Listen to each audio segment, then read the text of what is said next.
Hey guys, tonight we step inside a cold, echoing fortress where every draft wants you dead and the toilets are holes in the floor. You're surrounded by towering walls of grey stone, the wind moaning through narrow arrow slits, and the smell is a blend of soot, unwashed bodies, and something vaguely rodent-like. Welcome to your new home, the medieval castle. You've probably seen them in movies, majestic, sturdy, romantic, but here's a little bedtime spoiler. You probably won't survive this. So, before you get comfortable, take a moment to like the video and subscribe, but only if you genuinely enjoy what I do here. And hey, drop a comment with your location and what time it is as you drift off tonight. Now, dim the lights, maybe turn on a fan for that soft background hum, and let's ease into tonight's journey together. You step across the drawbridge, boots crunching on gravel and hay, and immediately the air gets colder. There's something unnatural about the way stone traps chill like it collects it. Your breath fogs, and it's only inside the gates. The courtyard bustles if you can call loud grunts, sloshing buckets, and chickens running for their lives bustling.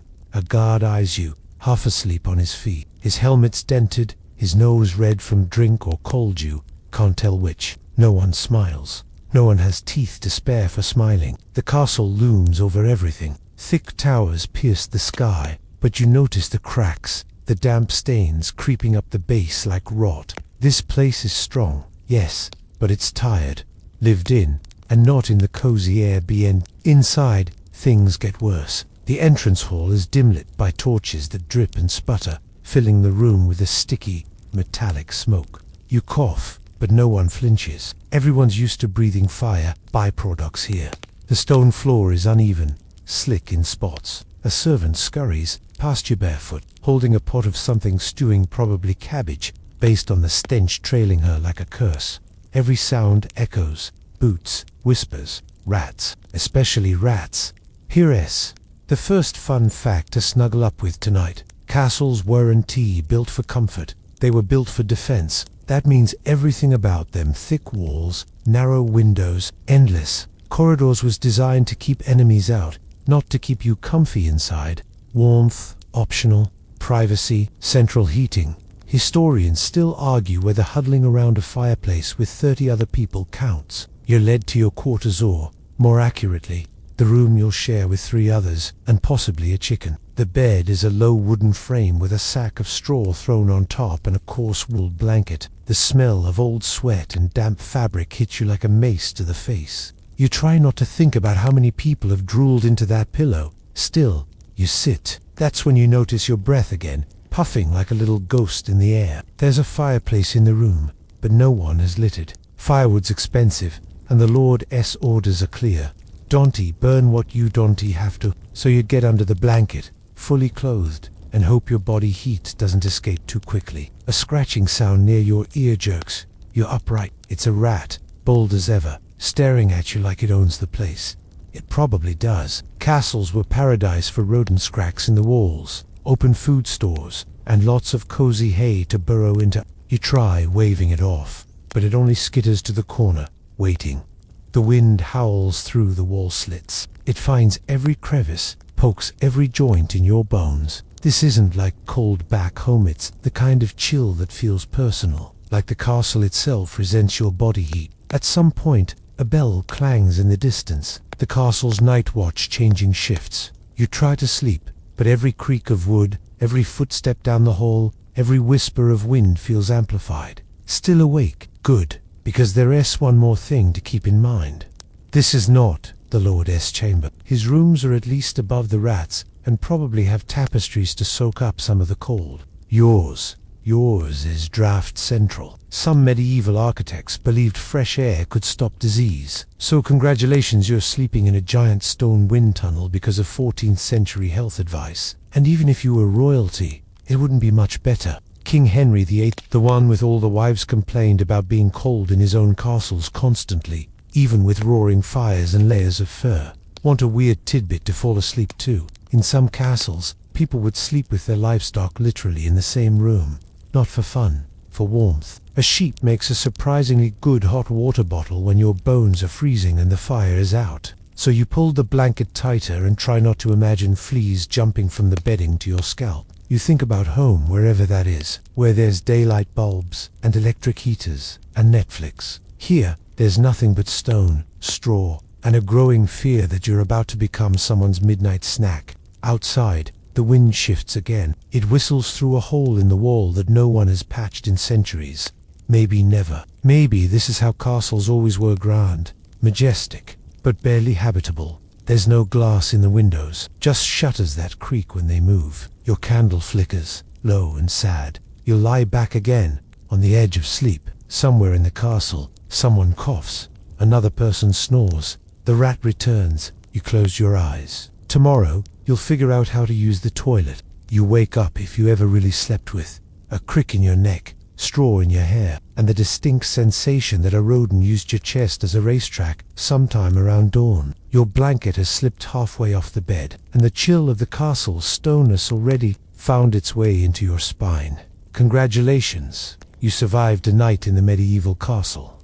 Barely. And now, you get to freeze even more. You sit up, joints aching like someone replaced your bones with rusty hinges. The cold air bites your skin instantly, and that's with you still mostly dressed. No one in a medieval castle actually changes into pajamas because no one has pajamas. You sleep in what you wore all day, which is also what you'll wear all day tomorrow. Laundry is a distant dream, something peasants do by slapping cloth against rocks in rivers. Nobles, they just pile on more layers and hope no one notices the smell. You shuffle over to the wall and open a narrow wooden shutter. It groans like it's dying. Outside, the courtyard is wet and grey. It's not snowing yet, but the sky is definitely thinking about it. You can see your breath again, fogging the air like a little whisper of regret. And here's where the real fun begins. Stone. Castles are made almost entirely of it, and while it looks impressive, it's a thermal nightmare. Stone absorbs cold and holds on to it like a miser with gold. The floor beneath your feet is icy, and even the walls sweat with moisture. Remember, central heating. Of course you don't. This is the Middle Ages. The only central heating is a smoky fireplace that warms one corner of the room and gives everyone else a fine layer of soot. Historians still argue whether the wealthy genuinely believed fires would spread disease. What's clear is they warranty. Big fans of comfort. Some lords forbade fires entirely in certain parts of the castle. Fuel was expensive. And anyway, suffering builds character, right? You try rubbing your arms for warmth. That helps for about 3 seconds. Then the chill seeps right back in. And don't bother running a hot bath. Those are reserved for very special occasions, maybe twice a year. If you want to get clean, you either stand by a bucket and splash icy water on your limbs, or, more likely, just don't.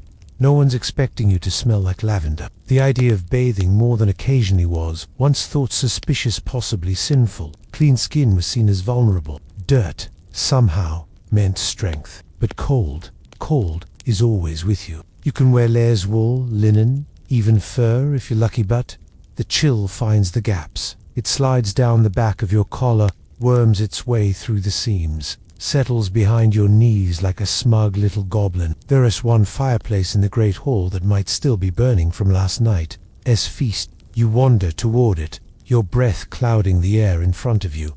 Each hallway you pass is colder than the last. No insulation, no carpeting, just naked stone, high ceilings, and the faint smell of burning tallow from nearby torches. They dainty help much with the warmth, we're just trying to keep you from walking face first into a wall. You pass a couple of servants carrying buckets of coal. They nod, exhausted, eyes sunken. Coal's a luxury. Most fires run on wood, and even that's not a guarantee. You think of chopping wood out in the forest with frostbitten fingers and a blunted axe, or worse, pulling it from the privy piles, where it's been soaking in something extra. By the time you reach the hall, your nose is red and dripping. But there's the fire. Glowing embers, flickering yellow and orange. It's beautiful, majestic even. Too bad you'll never get close to it, because sitting right in front of the hearth, feet practically in the flames, is Lord Itzmakasum himself, wrapped in velvet, fur, and smugness. His guards form a polite but immovable wall around the hearth. No one gets past them unless you're nobility or have really good gossip, so you hover awkwardly nearby, hoping for a stray gust of warmth. It never comes. Your teeth chatter. Your toes have gone numb. The stone floor beneath your boots radiates a chill so intense you swear you can feel it up your spine. And this is indoors. Imagine what it's like out there on the battlements, where guards walk in shifts, exposed to the wind, the rain, and sometimes, if they're lucky bird droppings, there's a little-known trick used in some castles. Hanging tapestries. Big, thick ones. They're not just decorative, they act like medieval insulation. You'd kill for one now. But tapestries are expensive, often stolen during sieges, and occasionally double as bedspreads when things get desperate. There's one above the Lord's chair, probably woven in France, worth more than your internal organs. Quirky tidbit time. In winter, castle residents would sometimes move into smaller rooms called solar chambers specifically because they were easier to heat. The Great Hall might be beautiful, but it's an icebox. Smaller rooms, low ceilings, and a few warm bodies. Suddenly bearable, sometimes even cozy, until someone sneezes and gives everyone play. You finally retreat back to your corner of the castle, colder than when you left. The fire was a pipe dream. The only warmth you'll get today is from your own body heat, aunt. That's not much. You could try working up a sweat. Some people chop wood, some haul water, but most of the castle staff just shiver and pretend they're fine. You catch one maid, rubbing goose fat on her arms then, old trick to stay warm. Supposedly seals in the heat, mostly just makes you smell like poultry. Even nobles had tricks, wearing layers of linen under their furs, drinking hot mead, huddling under fur cloaks like fashionable burritos. But once the sun sets, the temperature drops like a guillotine, and there is no such thing as cozy pajamas by the fire, unless you read the Lord's favorite dog, who, by the way, probably sleeps closer to the flames than any servant. So you head back to your bed. The straw is damp now, the rat is back, but you're too tired to care. And the worst part, it's only October. You awaken the second time though, really. Awake just means your eyes are open while your body continues its quiet rebellion against the cold. And now nature's calling, loudly, rudely, unavoidably. So let us talk about the most glamorous part of medieval castle life. Going to the bathroom. Spoiler, there are no bathrooms. You grope around in the dark, nearly knocking over a cracked clay pitcher that might have once held water or something less high. Your boots are stiff with frost from being left too close to the wall, and you can shake the sinking feeling that there is a small spider curled up in the toe. You put them on anyway. Outside your door, the corridor is nearly pitch. You pass a torch sputtering low on the wall. Your breath curls around your face like ghost mist. There's a slight squelch as your foot lands in something damp. You choose not to think about it. Now, technically, castles do have lavatories, just not the kind you're picturing. The medieval solution. A god. Sounds elegant, right? Like a little place where you hang your robes or sip tea. No, it's a hole in a wall. Sometimes overhanging the moat. Sometimes overhanging your neighbor's roof. If the architect was feeling cheeky, you find one at the end of the corridor.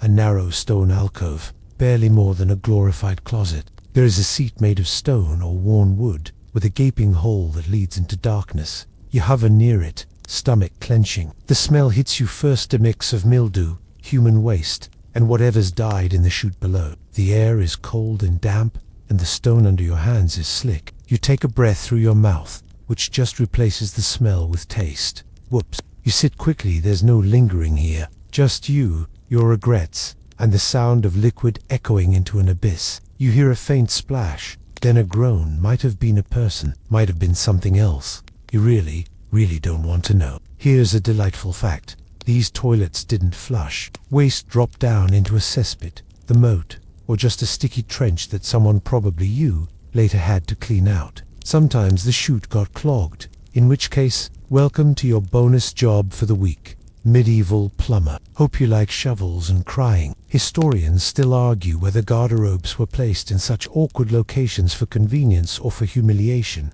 Either way, some castles even had double-decker latrines, one directly above the other. You don't need me to explain why that's a bad idea. And if you're wondering about privacy, a thin wooden door, if you're lucky. Otherwise, you're just praying no one walks by. And yes, everyone can hear you.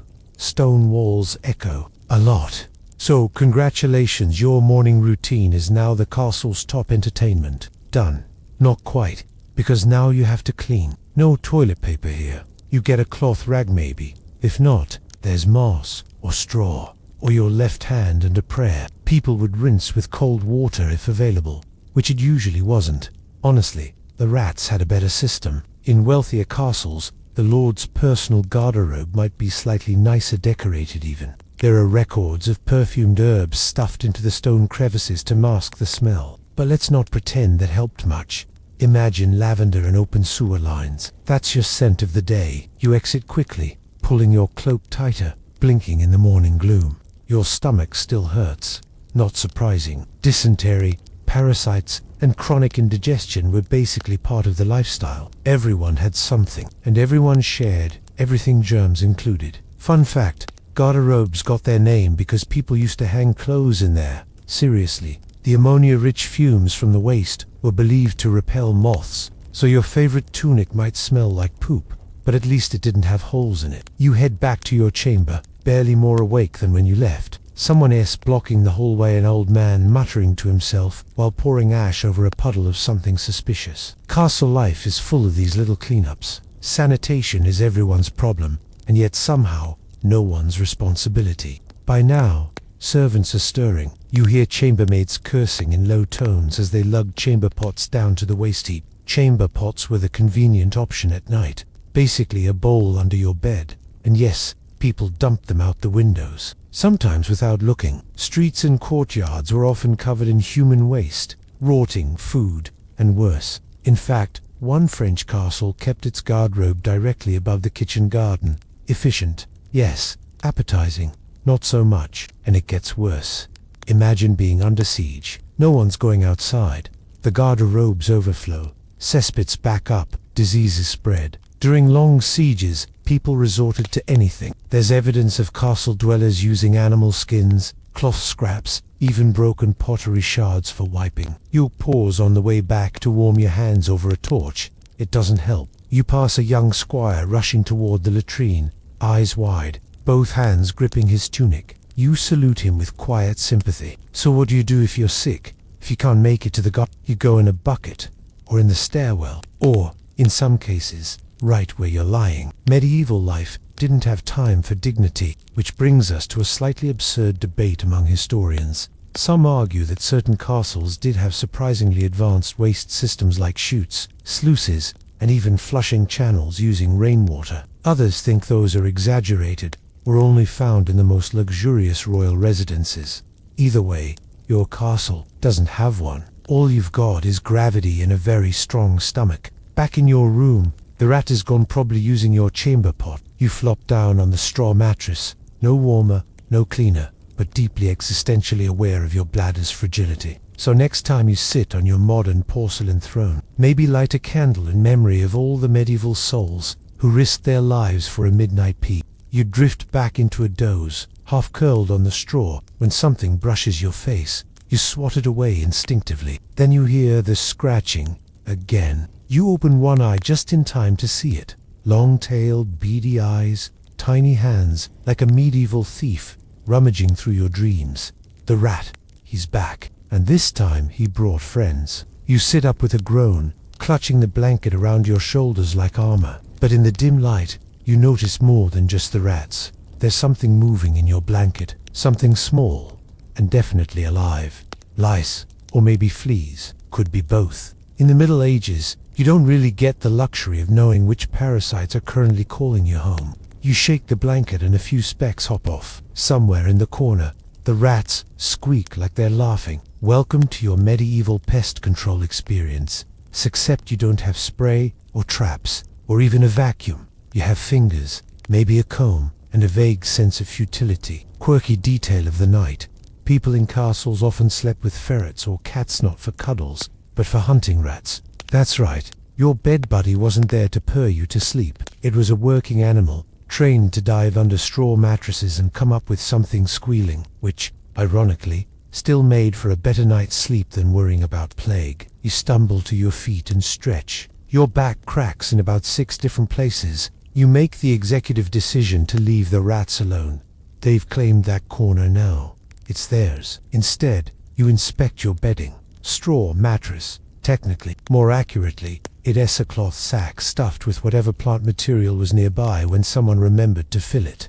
Old straw, dried leaves, maybe some feathers if you're lucky. Over time, that straw gets damp, breaks down, and becomes a lumpy compost of musty fibers and tiny bugs. You could try fluffing it up, but honestly, you'd have more luck beating a confession out of a stone wall. Historians still argue whether straw was regularly replaced or simply stirred up for freshness. Either way, you're the one sleeping on it, and let's just say your chiropractor wouldn't be impressed. There's a knock at your door. A servant peeks in with a bucket and an expression that screams, "Don't ask." She tosses a handful of fresh rushes onto the floor. These herbs usually reeds, sometimes with sweet-smelling plants, like lavender or mint, are supposed to cover up the stink of living indoors with dozens of other people and zero airflow. It doesn't work. The lavender just gives the air a confusing undertone of decay and grandma.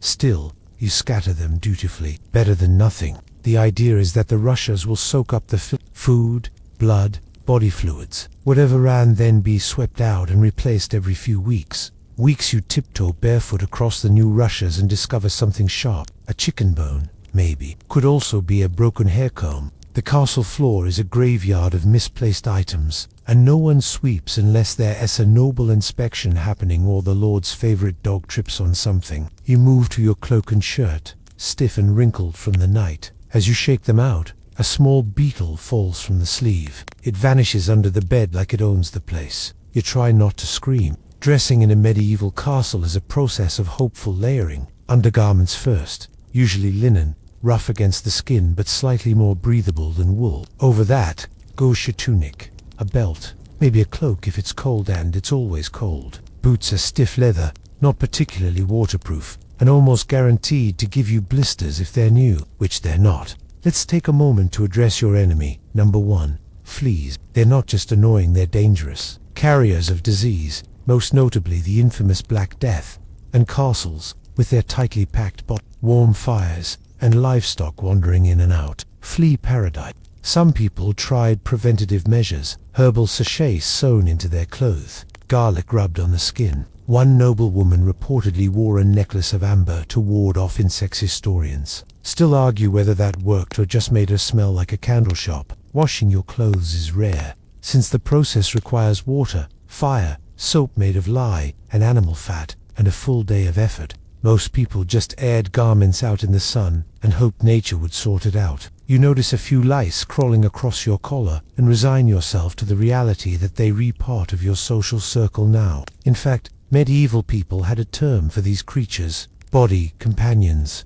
Charming, isn't it? Even your hair isn't safe. Comb it, and you might spot a few nits clinging to the roots like tiny barnacles. Boiling water could help, but who got time to heat that much water when there is slop to stir and armor to polish? The rats squeak again, and you glance at the corner to see two of them fighting over something shiny. It's either a coin or a tooth. You don't want to find out. There were attempts at pest control. Castles might keep a couple of cats, or if you were fancy, a stoat on a leash. You've read about falcons in the hall, but those were more status symbols than pest deterrents. Realistically, people just lived with the vermin. You grow used to the scratching in the walls, the occasional soft tickle across your foot at night. You step out into the hallway again, now lit by a few torches that cast long, swaying shadows. Somewhere nearby, someone's shouting about a stolen pie. Elsewhere, a servant drops a tray and swears in French.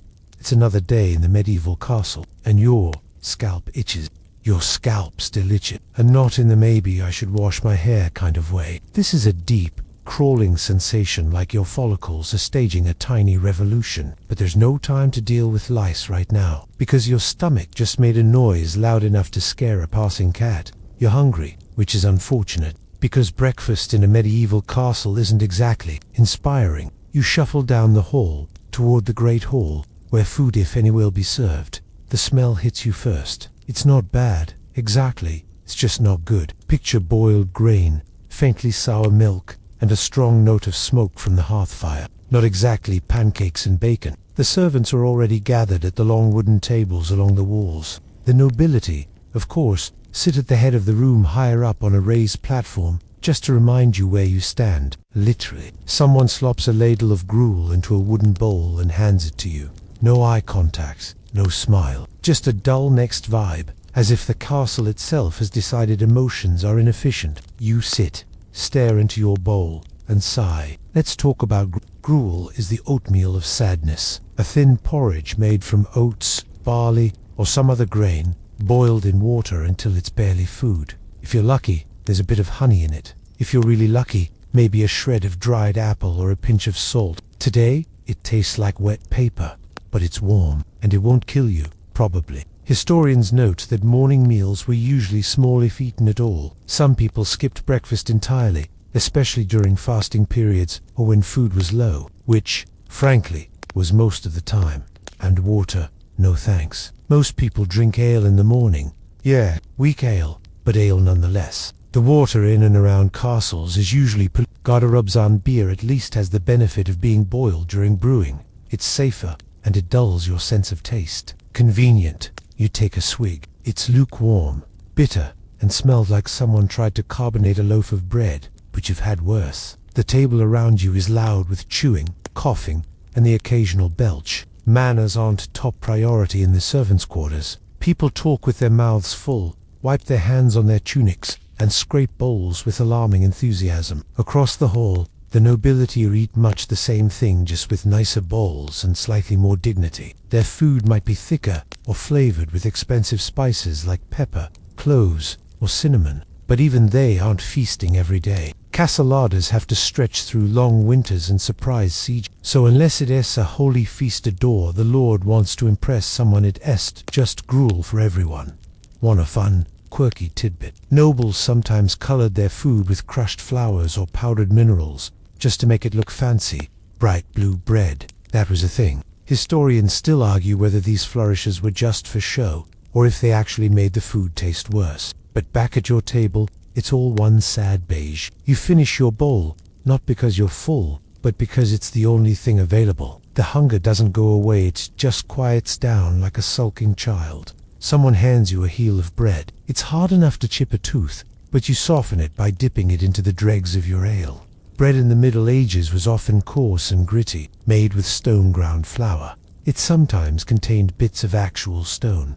People lost teeth over that stuff. The bread smells faintly of yeast and fire. You chew slowly, listening to the rhythms of castle life starting around you. In the far corner, a cook is yelling about missing onions. A boy is sweeping rushes with a birch broom that's missing most of its twigs. A dog, possibly noble, definitely spoiled this, asleep near the hearth with one eye open, just in case someone drops a bone. And above it all, the lord of the castle surveys his domain, sipping wine and pretending not to notice the chaos. His breakfast is likely roasted meat, maybe an egg if the hens are laying, but even he isn't living the dream. That meat might have been salted 6 months ago and rehydrated over the fire.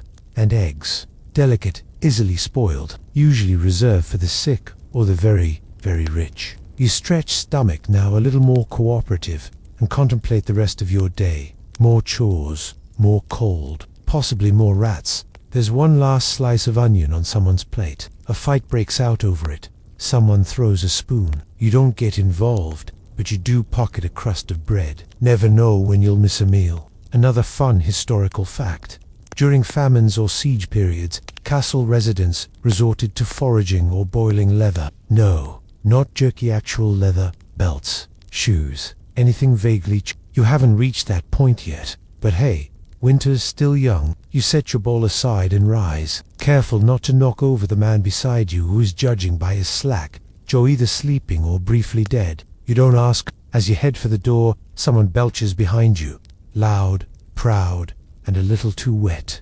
You don't look back. Outside the great hall, you feel the chill again, the cold that never quite leaves. But now there's something in your belly, a bit of warmth, a few precious calories. Not much, just enough to get you through to whatever lunch looks like. Your teeth hurt a little. Might be from the bread, might be from the stress. Toothpaste, that's just crushed mint or ashes rubbed with a stick. You make a mental note to chew on a fennel stalk later, or maybe just accept you're on a collision course with medieval dental fate. As you walk back to your chamber, you pass a dog gnawing on something. Bone, shoe, human toe. You don't ask, you just keep walking. So, what's for breakfast in the castle? The same thing as yesterday, and tomorrow, and forever. The morning chores begin before your stomach has fully settled from the gruel, which surprise wasn't exactly gentle on the digestive tract. But no rest for the itchy, cold, and under. Today, you're supposed to help clean the Lord's chambers, or maybe it's stables. No one's really sure. Orders change faster than the weather, and the weather is particularly unstable right now. You wrap your coarse wool cloak tightly around yourself and trudge forward, boots squishing in the courtyard muck. And that's when you realize something terrible.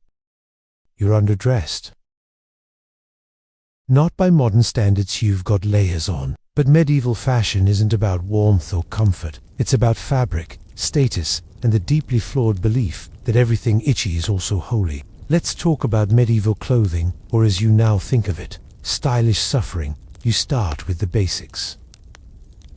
A linen undershirt, what passes for underwear here, stiff, with old sweat and laundry that never quite finished drying. Over that, a tunic. If you're lucky, it reaches your knees. If you're not, it's a hand-me-down from someone wider than you, and you've cinched it with a belt made from old rope. The tunic is made of wool, always wool. It's scratchy, it smells faintly of sheep and ash, and it traps heat like a wet towel. But it's what you've got. Some folks wear 2 or 3 tunics at once. Others sew fur lining into their cloaks, rabbit, maybe, if they're fancy, or squirrel, sometimes dog. There were no pet lines drawn in medieval textile fashion. Now, shoes, these are an entire tragedy. Leather, often unlined, thin-soled, and rainproof in theory only. After a few steps in castle slush, your feet are soaked, and you start to understand why everyone you meet walks like they're trying not to cry. There's no arch support, there's no insulation. You get chilblains, frostbite, and fungus in exchange for a 12th century look. Historians still argue whether the pointed shoes of the 14th century were fashionable or functional. Some say they indicated social class, others say they were basically medieval toe prisons. Either way, you're not wearing them. You're wearing something that feels like stiff socks glued to wooden flippers. And don't even get started on pants, or bras, if you want to sound historical. They're like bloomers that gave up on life, tied at the waist and off in the knees. They puff awkwardly under your tunic, absorbing sweat and shame. You pass a nobleman strutting through the corridor in hostite wool leggings, individually fitted to each leg and sewn directly onto his doublet. He looks smug. He probably can't sit down. You nod politely, then watch as he waddles away like an angry duck. Your arms itch under your sleeves. Not lice this time, just the wool itself. Wool that's never been washed properly, still clinging to traces of lanolin, dirt, and possibly the soul of the sheep it came from. Still, you're one of the better dressed here.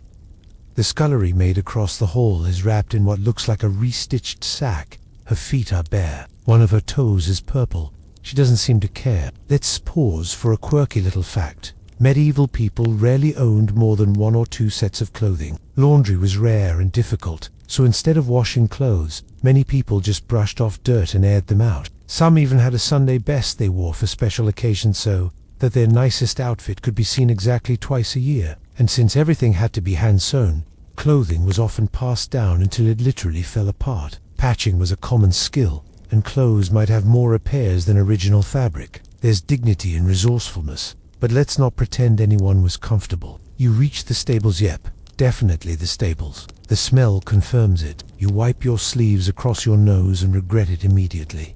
The wool doesn't absorb anything, it just spreads the misery.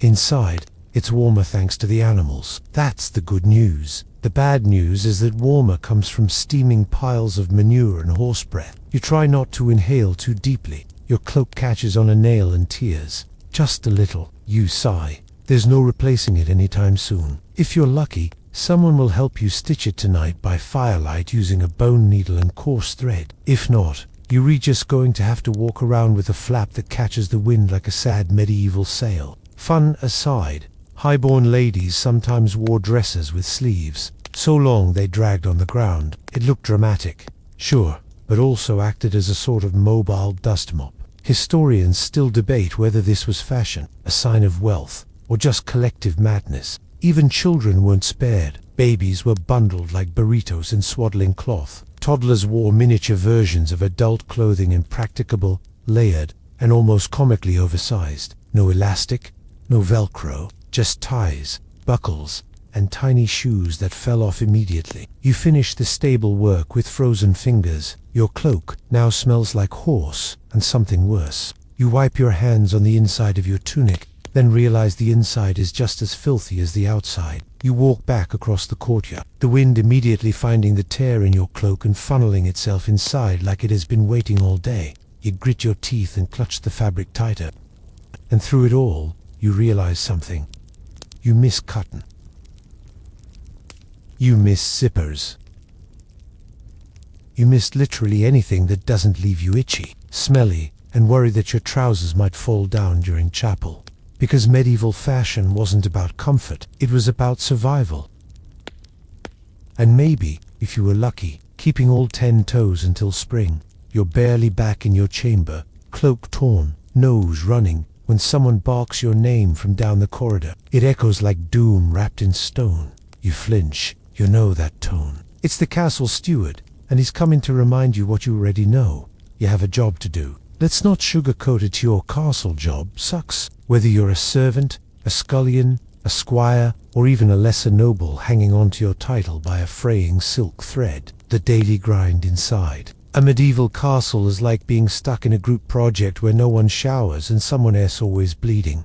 You followed the steward into the service wing. The air grows warmer, but you're assigned to the scullery today. Congratulations, you've won the medieval lottery of worst places to work. The scullery is the wet, sooty underbelly of castle life. It's where dishes are washed, scraps are scraped, and cauldrons the size of bathtubs are scrubbed with bundles of straw and tears. The stone floor is always slick, and the walls are permanently damp. You're instantly soaked from the elbows down. They hand you a wooden bucket filled with yesterday's dishwater. It's grey, cold, and has a thin film floating on top that could probably walk away if it had legs. Here's a fun medieval fact. Soap exists, but not like you think. It's made from animal fat and lie burn your skin. It smells like desperation and boiled pig. Most people don't use it for cleaning plates. They just rinse things off, or wipe them with old bread.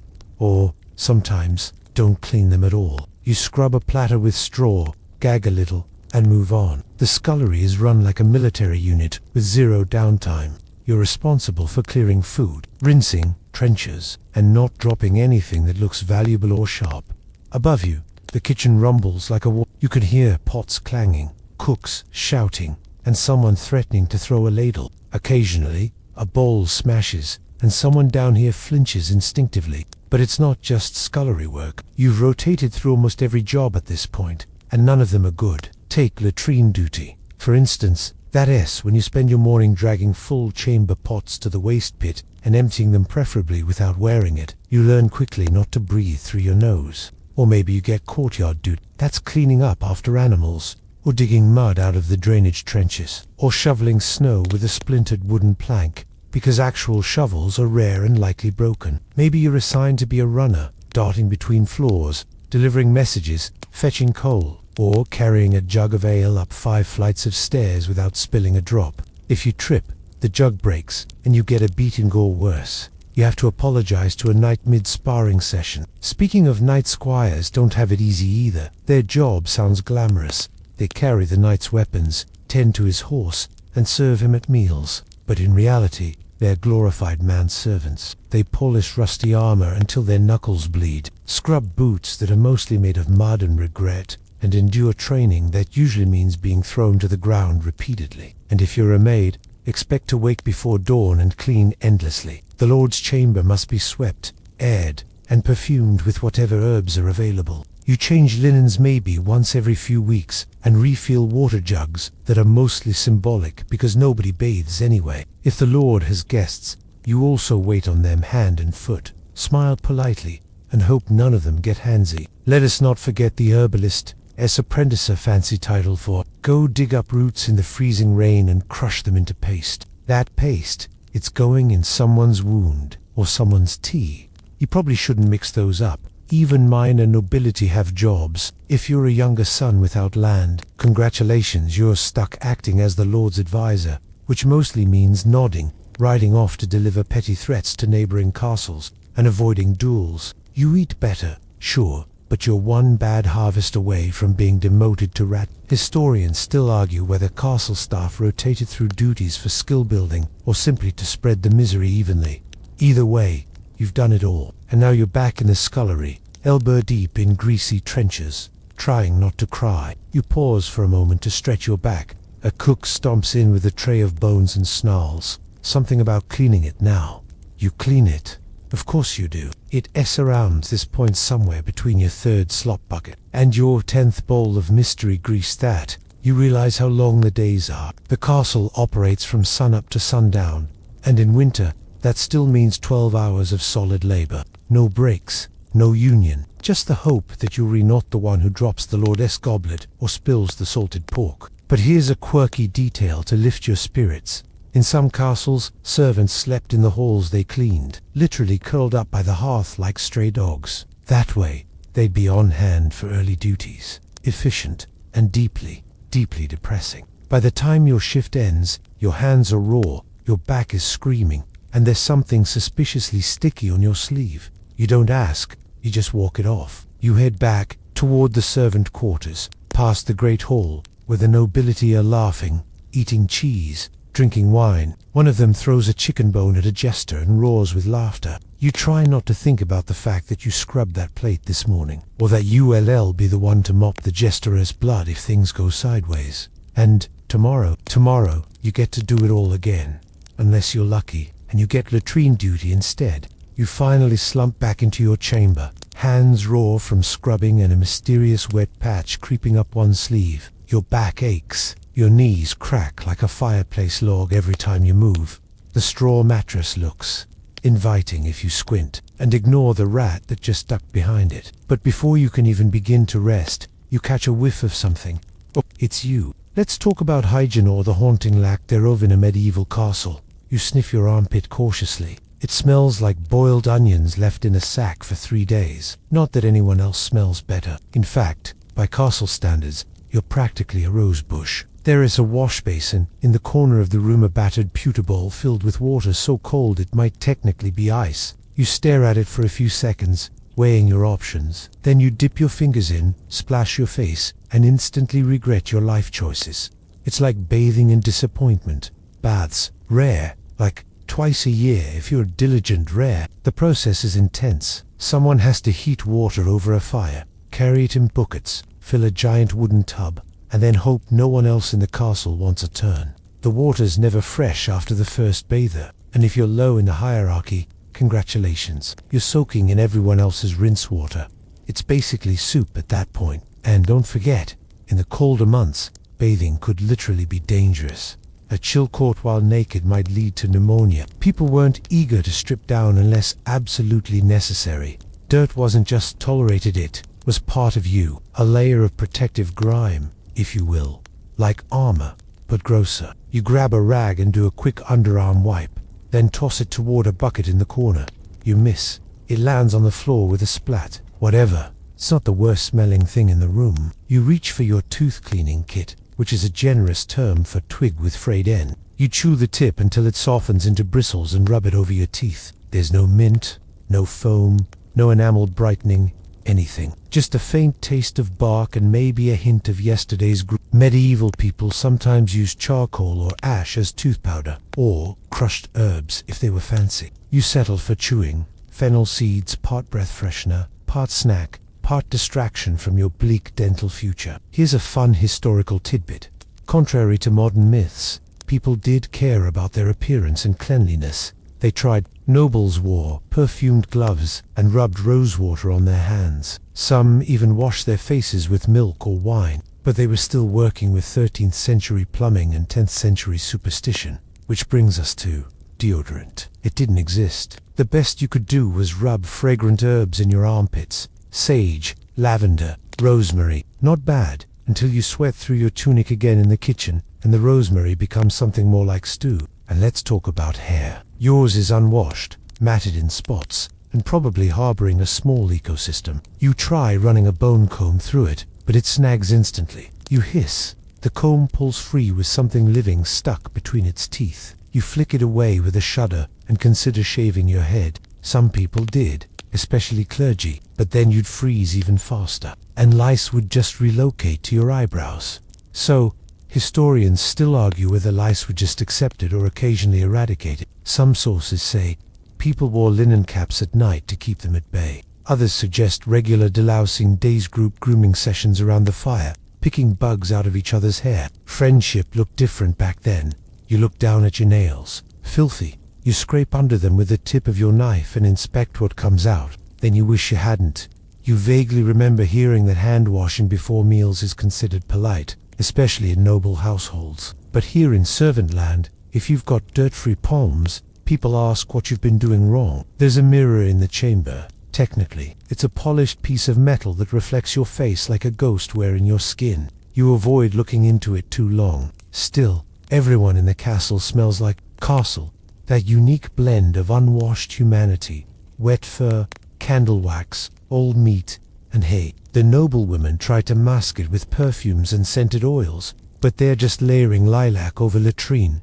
Quirky detail. People believed bad smells could carry disease. The miasma theory said that bad air caused illness, so people carried pomandous little balls of scented herbs and chains around their necks, like wearable sometimes stuffed with cloves, cinnamon, or dried flowers. Occasionally vinegar-soaked. Honestly, not a terrible idea. If you ignore the part where it did absolutely nothing, you glance around the chamber. Your blanket is grimy. The walls are streaked with soot. The floor rushes, fresh 2 days ago, now crunch underfoot with dirt and old food. It's the kind of place that grows bacteria just by existing.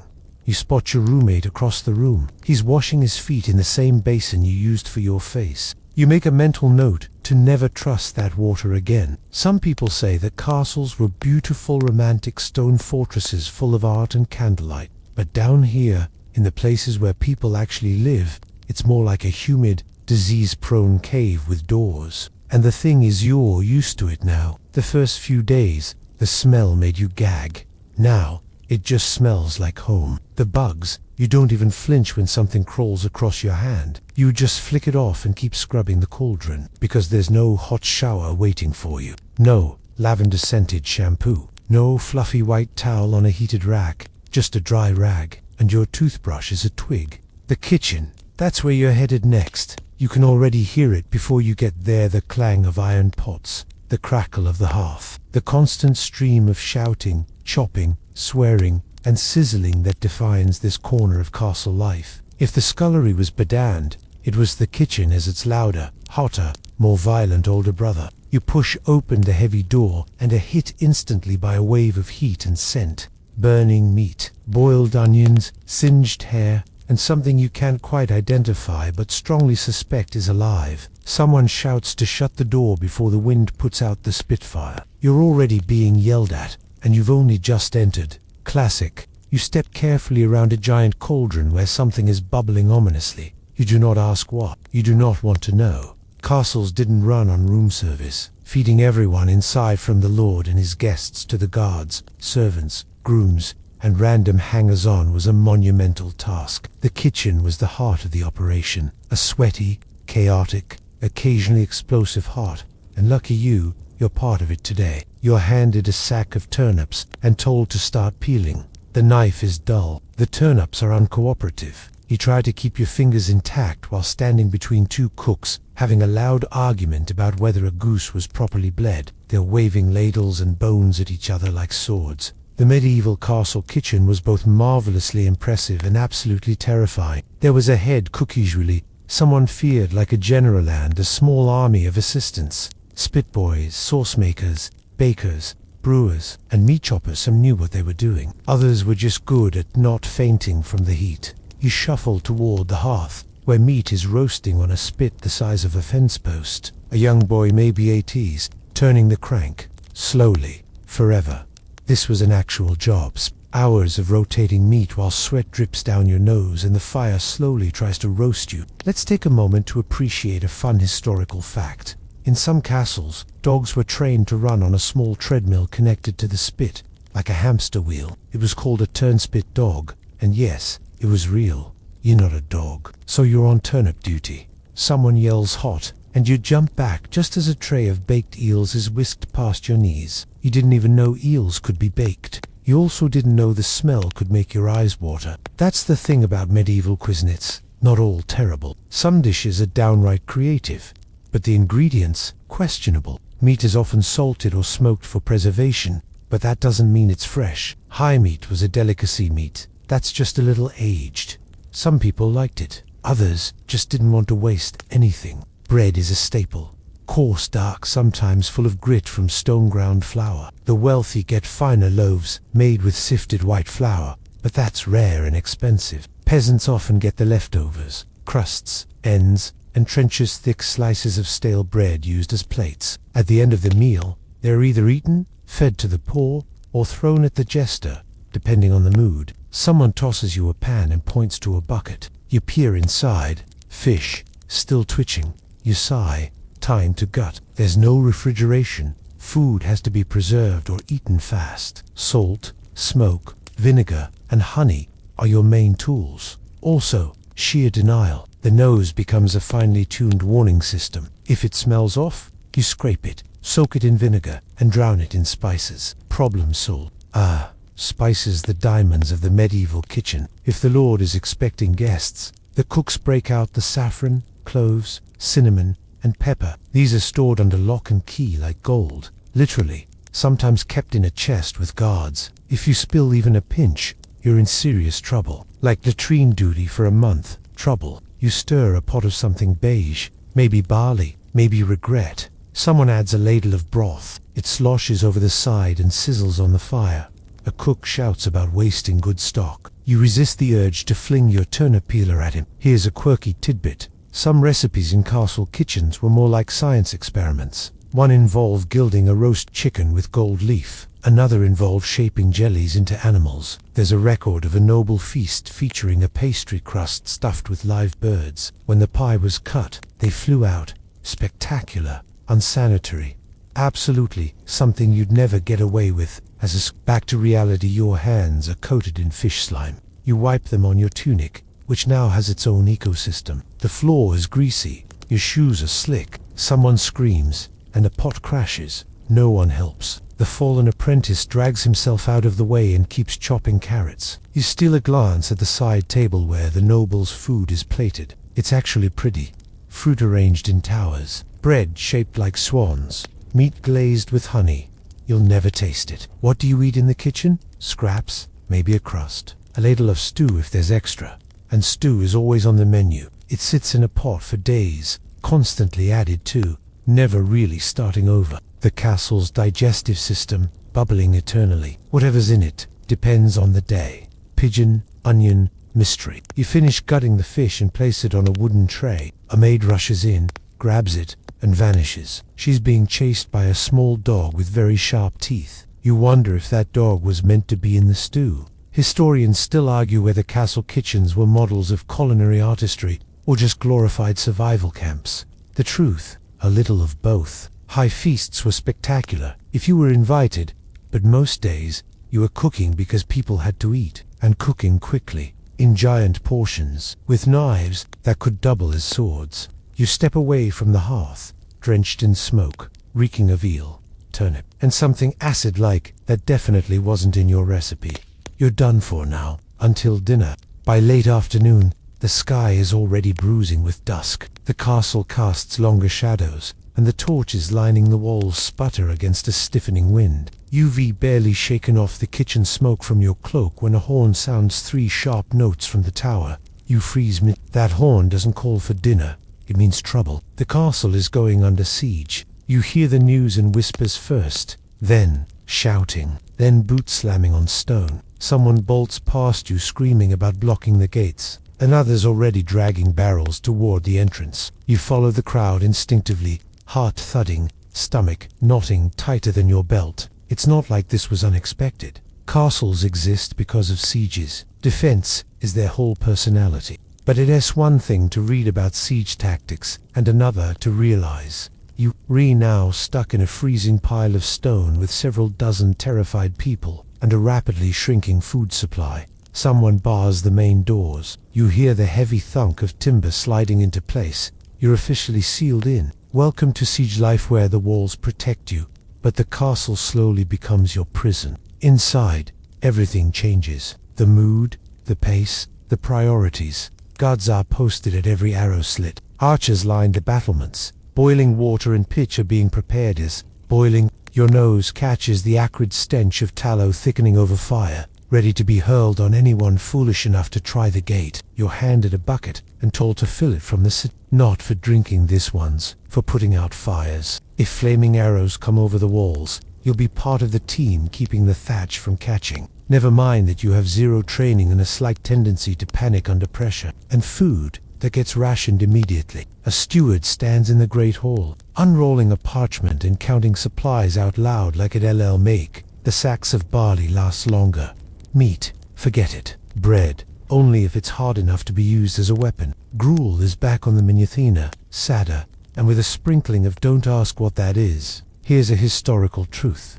Some sieges lasted months. The 13th century siege of Chateau Galliard lasted over 6 months of dwindling food, rising disease, and people slowly losing their minds. At first, the nobles try to maintain routine. Meals are served in reduced splendor. Prayers are said for protection. The Lord walks the walls with feigned confidence, nodding at terrified guards, like he's not thinking about which of his cousins might betray him. But within days, the cracks show. Water becomes precious. Rain barrels are monitored. The kitchen reduces usage. People wash even less than usual, if that's possible. You're told to reuse dishwater and keep drinking water hidden. The moat, off limits. It's not just a defense trench, it's full of The last guy who drank from it died in hours, not from arrows, from what was in the water. The smell inside the castle worsens. With everyone locked in, all the waste has nowhere to go. Chamber pots fill faster. Cesspits back up. The air grows thick with the scent of fear, rot, and desperation. And the food. Let's talk about it. Within a week, the rations shrink again. Barley and root vegetables are the staples now. Salted fish, if it hasn't spoiled. Cheese, if it hasn't molded. And if it has molded, you scrape off the green bits and eat it anyway. A guard in the hall is chewing on something suspicious. You ask what it is. He shrugs. Pigeon. You hope he means one from the loft, and not the battleman's unofficial mascot, Surf. Quirky siege fact. During one particularly dire siege, historical accounts mention defenders resorting to eating cats. Yep, Fluffy turned into stew. In extreme cases, people even boiled their shoes for soup. Leather, softened in water and salt, apparently tastes like sadness and boot polish. You volunteered for cellar duty. It sounds like a break from chaos. It isn't. The wine barrels are being drained slowly, but the rats are getting bolder. You find one swimming in a sack of grain. You scare it off, then scoop out the cleanest handful you can and pretend it's untouched. You don't have the luxury of squeamishness anymore. Above ground, the tension mounts. Every time a rock hits the wall or an enemy trebuchet launches a fiery surprise, people flinch. The chapel is full now. Even the people who never prayed are crossing themselves and muttering to saints they barely remember. Historians still argue whether the real killer during sieges was starvation, disease, or sheer panic. Truthfully, it was all three. Food runs out, hygiene collapses, morale breaks, and if the enemy cuts off your water, you're done in days. Inside the castle, rumors swirl. Some say a secret tunnel leads out. Others say the Lord's planning to surrender. Then someone claims the cook's been hiding fresh apples. You help ransack the kitchen. You find one. You eat it anyway. Sleep is impossible. The wind wails through the narrow windows, punctuated by distant shouts and the occasional, stomach-turning thud. Someone outside got a little too close. Someone inside vomits from nerves. The guards on the wall take turns sleeping barely. You're asked to bring one of them hot water. You nod. You bring warmish ale instead. He doesn't complain. A week in, a man is caught stealing food. His punishment, no rations for 3 days. You realize quietly that he won't make it. No one says it out loud. No one has to. Another day passes. The cook announces there's no more meat. You're now on turnip broth. Twice a day. You sip it like it's fine wine. You pretend not to notice the Lord's dog mysteriously missing from under the high table. By now, the castle's atmosphere has turned fully medieval horror film. Shadows loom larger. Eyes look sunken. Every cough echoes like a death knell. You see the physician once he's boiling something that smells like vinegar and rosemary. Possibly medicine. Possibly denial. A child cries in the hallway. She hasn't eaten in a day. Her mother tries to hush her with a story about St. George slaying the dragon. You know the real monster is just outside, waiting for your bellies to empty and your gates to crack. Then, one morning, quiet. No arrows, no shouting. You creep to the wall and peek through a crenel. They're gone, or maybe just regrouping, or maybe dead. No one dares celebrate yet. The Lord calls for silence, but hope begins to trickle in, like sunlight after storm. Later, a scout returns with news. The enemy withdrew. Supplies ran out. Reinforcements came. No one knows exactly why. You don't care. The gates stay shut until morning, just in case. But you hear something you haven't in days. Someone humming. You survived a siege, but you'll never look at a cat the same way again. You're still shaky from the siege when someone grabs you by the arm and pulls you down a side hallway. Help me with the murder holes, they whisper, like it's a casual request. You blink. The what? The murder holes. You're about to learn all the charming ways a medieval castle turned itself into a fortress of creative and deeply personal violence. Because contrary to what movies might suggest, it wasn't just about tall walls and boiling oil. Castles were engineered to hurt people in very specific and very horrifying ways. You're led into a passage just above the main gate, a narrow stone corridor with low ceilings and small rectangular openings cut into the floor. These are the infamous murder holes, and yes, they were named with absolute honesty. From up here, defenders could drop anything unpleasant onto invaders trying to batter the doors below. Rocks, arrows, scalding water, molten pitch, or the classic favorite boiling oil. Not cheap, but very effective. Of course, the oil bit is hotly debated. Historians still argue whether oil was really used, since it was expensive and flammable in all the wrong ways. Boiling water, hot sand, and even quicklimmer, blinding powder were more likely, and just as horrifying. You lean over one of the holes. Below, the gatehouse yawns open like a throat. You can picture it. Enemies swarming in with shields raised, trying to break through, unaware they're standing beneath a hole where some now apparently is ready to rain misery down on them. A guard nearby gives you a dented bucket. Practice. Inside is water heated just enough to scald, not enough to maim. You aim, you pour. It splashes below with a satisfying hiss. Good aim, the guard mutters. Try not to miss when it's real people. Excellent. No pressure. But murder holes are just one layer of the castle's defenses. As you're pulled away from the gatehouse, someone gestures to the machicolations stone projections near the top of the outer walls, with gaps between their supporting cobble. These are like outdoor murder holes, letting defenders drop stones or pour nastiness straight down onto attackers climbing ladders. Convenient, messy, and designed to punish optimism. Then there's the portcullis, a massive spiked gate that could drop in an instant, trapping enemies in a narrow passage where they could be attacked from all sides. You've seen it happen once. The sound it made when it slammed down still rings in your ears, like a guillotine made of thunder. And the arrow slits narrow vertical windows in the walls don't let in much light, but they're perfect for archers. You can fire out. No one can fire in. Not easily anyway. If you've ever been on the wrong end of one, you know it's like trying to shoot into a keyhole while someone else firing back with prejudice. And don't forget the drawbridge, currently raised, its chains groaning in the wind. It's the castle's jopin for friends, clenched tight for enemies. When lowered, it can be sabotaged or burned, but when up, it's another layer of safety between you and the people who want what's inside. You walk along the ramparts, where guards still pace, eyes sharp. You pause at a corner and look out over the fields. The enemy has retreated, but you can see the scars of their camp. Flattened grass, blackened fire pits, broken tents. The siege is over, but the castle doesn't rest, because a castle is always under threat, not just from war, but from nature, time, decay, and boredom. You're handed a bucket of sand and told to scatter it on the steps leading up to the Barbacuna, fortified outpost or gateway, like a security checkpoint from hell. The sand helps prevent slipping, especially when blood's involved. Apparently, that's a thing here. The castle's spiral staircase is always built clockwise, another clever trick. Right-handed attackers climbing the stairs are hindered, their sword arms hugging the inner curve. Defenders above them have all the space in the world to swing. You've never thought about staircases as weapons before. Now you'll never unthink it. Quirky fact of the day. Some castles installed fake doors and dead-end passages specifically to confuse invaders. Literal medieval maze building. One castle even had a decoy chapel with fake relics, and all just in case looters broke in. Imagine dying trying to steal a fake saint's female. You duck into a small chamber behind the curtain wall. The walls are thicker than a grown man Esrich, and you realize just how serious these builders were about layered defense. The architecture is smarter than it looks. Everything funnels invaders into kill zones, narrow passages, bottlenecks. There's no charging in heroically, only dying very efficiently. You find yourself wondering how many people have died right here, not in pitched battle, but quietly, bleeding on flagstones, or from a stone dropped by someone like you.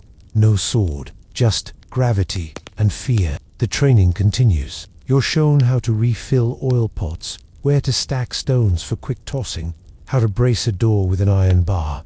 It's not glamorous, it's gritty, real, a little horrifying. You think about all those fairy tales with princesses in castles waiting for rescue. They never mention the bloodstains on the steps, or the burn marks on the walls, or the smell smoke, sweat, and iron. By nightfall, your hands are blistered from hauling supplies. Your cloak is singed at one edge, and your ears are still ringing from that one guy who thought it would be funny to test a horn indoors. You sit near the hearth in the great hall, watching the flames crackle. Someone beside you mutters, "We'll be ready next time."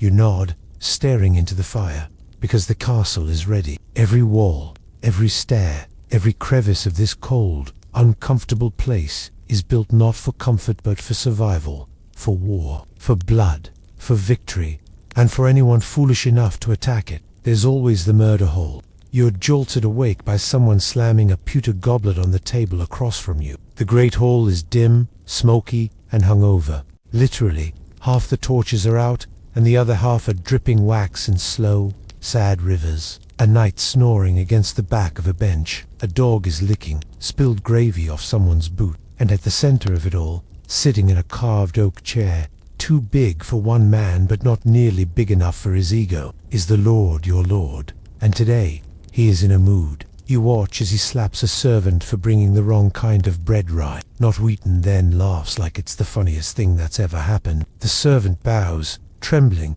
and backs away. The Lord gestures for a goblet refill, which is already his 6th since sunrise. Welcome to the delightful roller coaster of living under a nobleman's wild mood swings. You might think castle life was about serving an honorable leader, someone wise and fair who protected his people. Sometimes, sure, but often, you were stuck with a man who believed he was chosen by God and could act accordingly, which is to say, badly. Today, he's generous. Wine for everyone. A few coins tossed into the air. He even praises a minstrel's off-key lute solo like it's royal entertainment. But you've seen this before. By dusk, he'll be screaming at someone for stepping on his dog's tail, and the punishment won't be gentle. Here's your daily fact. Medieval lords held near absolute power over their households. Their word was law. There was no HR department, no complaints desk, no higher up to report them to unless the king happened to stop by, and he rarely did. So if the lord wants to ban blue clothing because he had a weird dream about it, done. If he decides dinner is now at midnight, you adjust. If he accuses someone of stealing his ring because it turned up under the cheese wheel, you'd better start packing. You've seen him order beatings for minor offenses, cancel weddings out of spite, force someone to dance on a table just to impress a visiting noble. His favorite servant is the one who flatters him most convincingly. Right now that Esopage who recites flattery in rhyming couplets. It's exhausting, and no one ever knows what will set him off. You've also seen his softer moments, giving a poor widow a sack of flour, holding a child on his knee, sitting in silence during Chapo, brow furrowed in something close to human feeling. It's confusing, like trying to serve a dragon who sometimes just wants to cuddle. And it's not just your lord. Across Europe, noble temperament was a running joke and a serious threat. These men often raised with wealth, weapons, and worship grew up, believing they were the law. Some were educated and kind, others were basically toddlers with swords and tax rights. Historians still argue how much their behavior was shaped by culture versus raw power. Were they mad because they were noble, or noble because no one dared call them mad? You watch as your lord flings a chicken leg at a scribe. Laughter erupts around the table. The scribe doesn't laugh. He knows the game. Everyone here does. Later, the steward calls you to help ready the lord's chamber, which means cleaning, fluffing his bed, arranging his ceremonial robes, and checking for mice. The chamber itself is grand by castle standards. Tapestries on the walls, a canopied bed, a carved chest that might actually lock. There's even a window with real glass, wavy and distorted, but still, you light the brazier, add a few herbs to the rushes, and smooth the furs on his chair. Everything has to be perfect. If he's in a good mood, he might nod and dismiss you. If he's in a bad one, well, last time someone left his goblet on the wrong side of the table. They spent a week mucking out pig stalls. You wonder if he ever gets bored. Probably. Power doesn't come with hobbies. He hosts feasts, orders tournaments, hunts through the woods yelling at squires, and occasionally rides off to remind peasants who owns their souls. But in between, he stews, he schemes, he drinks, and when he's bored, you suffer. Quirky tidbit: some lords kept fools or natural jesters around just to diffuse their tempers. These weren't always comedians. Sometimes they were just people considered odd or eccentric. The theory was that their antics could distract the lord from darker moods, or at least give him someone else to throw things at. You try not to breathe as you lay out his evening slippers. They're fur-lined and surprisingly delicate. You've once heard him scream for 30 full seconds after stepping on a cold flagstone. Power doesn't mean pain tolerance. You exit the room just as he's coming in. He doesn't see you, or maybe he does and chooses to ignore you. That's fine. That's good. Being invisible is a survival tactic. Later, in the Great Hall, someone makes a joke at the wrong moment. You hear the scrape of a chair, the clatter of a goblet hitting the floor, a sudden silence so sharp it might cut the air. You don't look up. You keep polishing the candlestick in your hands like it's the most fascinating object in the world. You've seen what happens when the Lord's anger flares. It's loud, it's cruel, and it leaves everyone walking on eggshells for days. Afterward, you return to your chamber and collapse on your straw mattress, exhausted. Not from labor though, there's been plenty of that, but from tension, from always watching, from trying to read a man whose whims rule your life. Because living in a medieval castle isn't just about cold walls or bad food. It's about navigating the moods of the man who owns the place. And you never know if tomorrow you'll be called to serve dinner or be the evening's entertainment. You wake up to the sound of bells, not the chapel's calm morning call, but the off-key clang of something going wrong. You hear footsteps pounding the corridor, followed by two women yelling, "She's missing," and check the stable. A page darts past you, carrying what looks suspiciously like a bridal veil. You barely register it until someone hisses, "Another runaway bride." Ah, right. It's time to talk about love in the time of leprosy. To be clear, romance exists in the castle. People flirt, sneak kisses behind tapestries, and carve their crush's initials into pews. But Levaxiel, that's not the priority here. Not even close. Marriage, in the medieval castle, is business.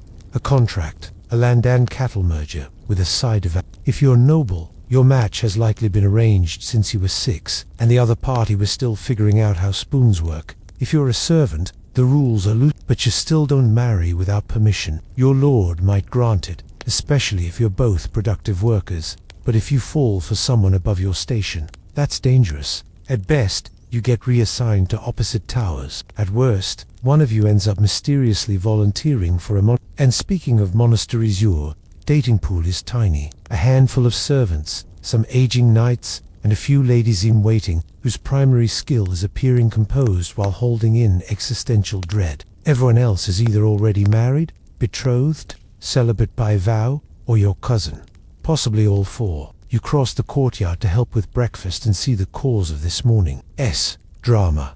A young lady in a muddied gown being marched back from the stables. She's sobbing. Her hair's a mess. Her groom Tubi is 30 years her senior and twice her weight. You don't blame her. Here's a sobering fact. Noble women didn't get to choose. Their marriages secured alliances, peace treaties, or land deals. Feelings were not part of the paperwork. Some were promised at birth. Others were traded literally as bargaining chips between squabbling lords, and once married, they were expected to bear heirs and manage the household. That was the gig. You overhear a servant whispering that the girl's last suitor died of boils, the one before that vanished during a pilgrimage. You suspect the only miracle was his escape. Now, for a quickie bit of castle romance, people did fall in love, just not always with their spouses. Enter the secret lovers. Knights mooning over ladies, maidens sneaking out for midnight trysts, illicit notes passed between It sounds dreamy until you realize that getting caught means social ruin, public shaming, or in some cases, actual execution. But danger made it more exciting. Forbidden love was the spice on otherwise flavorless porridge. Troubadours, those guitar-wielding medieval poets, made careers out of singing about unrequited passion. They romanticized noble women from afar, pouring syrupy verses over relationships that never actually happened. Some lords encouraged this flattery, others exiled the bard on sight. Historians still argue whether these songs reflected genuine culture or were just poetic fantasy, but the idea stuck. Love was noble, painful, and almost certainly doomed. Back in the kitchen, you see a kitchen maid blushing as she slips an extra ladle of stew to a stable boy. He grins, whispers something about her eyes, and she whacks him with a spoon, but not hard. There's warmth there, real affection. You smile, but then you glance at the doorway and freeze. The steward is watching, just watching, judging, remembering. Because even if you're not a noble, castle romances are risky. If you get caught sneaking around, especially across class lines, it could cost you your position, or worse, your safety. And if a lady becomes pregnant out of wedlock, she's ruined. Her child, if it lives, is considered a stain on the family name. Everyone will know. Gossip travels faster than plague here. Still, people take the risk. You've seen two guards holding hands behind the stables. You've helped pass letters written on parchment so cheap it crumbles in your fingers. One of the maids once carved a heart into the garden gate, only for the initials inside to be scratched out days later. Heartbreak, it turns out, is timeless. Some nobles managed tolerable marriages, maybe even affectionate ones. You've seen the lord's wife kiss his cheek once or twice, but she sleeps in a separate chamber, and her gaze during dinner is more resigned than loving. Romance, if it happens, has to be clever, discreet, and almost never ends the way you'd hope. You once knew a cook's apprentice who fell for a young noblewoman. He wrote her letters awkward, misspelled declarations hidden in her sewing basket. She never replied. A few weeks later, she was married off to a baron in another county. The apprentice, he's in the castle still, quieter now. You return to your chamber after supper and find one of your roommates staring out the slit window. She's humming. You recognize the tune. It's one of the troubadour's ballads. You ask who it's about. She doesn't answer. That night, the newly married lady cries herself to sleep behind the lord's chamber door. Her husband is already snoring. You hear the sobs through the stone. You try not to, because in the medieval castle, love doesn't come with flowers or chocolates. It comes with contracts, with obedience, with luck, if you're very fortunate, maybe tenderness, but most often, it comes with silence. You wake to noise, not the usual kitchen clatter or guard boots on stone, but something livelier. Music, laughter, off-key whistle that might be either joy or a goat in distress. No, it's definitely joy. The castle is holding a festival, and after the past few weeks' siege, lice, heartbreak, and the slow descent of your lord into drunken despotic performance, Archu could use a break. Even if the break comes with flaming ale and someone dressed as a dancing bear, you step into the courtyard and find it transformed. Colorful banners whip in the wind, stalls are being set up along the walls, and someone's chasing a pig in a costume. It's unclear whether that's part of the entertainment or a culinary accident. Either way, people are smiling. Castle festivals were rare, but when they happened, they were a full sensory event. Celebrations might mark a saint's feast day, a noble wedding, a successful harvest, or simply the Lord Espertha, which is often treated more like a kingdom-wide miracle than a personal milestone. For once, there's music, drums, lutes, flutes, and bagpipes that sound like someone strangling a goose butt in rhythm. People clap along. A tumbler flips across the courtyard with alarming grace. Children chase each other with wooden swords. The air smells like roasted meat and smoke, and maybe optimism. You're not on duty this morning. A miracle. So you join the edge of the crowd and snag a mug of warm ale. It tastes slightly better than usual. Someone added cloves, or maybe just less dirt. The cooks have turned out extra food for the occasion. Bread baked with herbs, meat pies, a thick stew served in hollowed-out loaves. You see cheese, real cheese, not moldy, not stolen. You nearly weep. Over by the fire pit, someone is roasting apples on sticks. Another is juggling turnips badly. Everyone laughs when he drops one into the fire and swears like a sailor with gout. Here's a factual twist. Medieval festivals were often one of the few times commoners and nobility shared the same space, even if just for the day. The lord might host a tournament, offer a feast, or toss coins to the crowd, while sitting high on a platform like some benevolent but slightly confused deity. You glanced up, and sure enough, your lord is there now, sober, for once watching a puppet show and nodding thoughtfully as a wooden knight slays a straw dragon. You're not sure he understands the satire, especially since the dragon bears a strong resemblance to his steward, but he claps at the end, and everyone else claps too, because they like breathing. You wander toward the tournament field, where a makeshift arena has been roped off with faded pennants. Knights in battered armor are mounting horses, squires adjusting straps, pages nervously holding helmets as if they might explode. The jousting is about to begin. There's ceremony, trumpets, announcements, a lady tying a favor to a knight's lance, then the thunder of hooves. 2 lances shatter on impact. The crowd gasps. No one dies. The crowd cheers louder. But jousts are dangerous. You know this. You've seen men thrown from saddles, bones broken, one poor soul who took a splinter through the neck. Today, they're lucky. The worst injury is a sprained ankle and one man's pride. You spot a familiar face, a knight with a crooked nose and a missing eyebrow being helped off the field by 2 servants. You make a mental note to check if he needs a poultice later, or just a good lie down. Later, there's dancing. Not the elegant gliding of courtly nobles, but the stomping, spinning, slightly chaotic kind that leaves people breathless and sweating. A circle forms. Someone pulls you in. You trip once, laugh, keep going. The music speeds up. The fiddler is either possessed or just very excited. Either way, your feet hurt and your heart is lighter than it's been in weeks. Quirky detail. Medieval dancers often had names like the Hey Bransel or the Bear's Jig. Some were just lines of people hopping in place. Others involved handkerchiefs,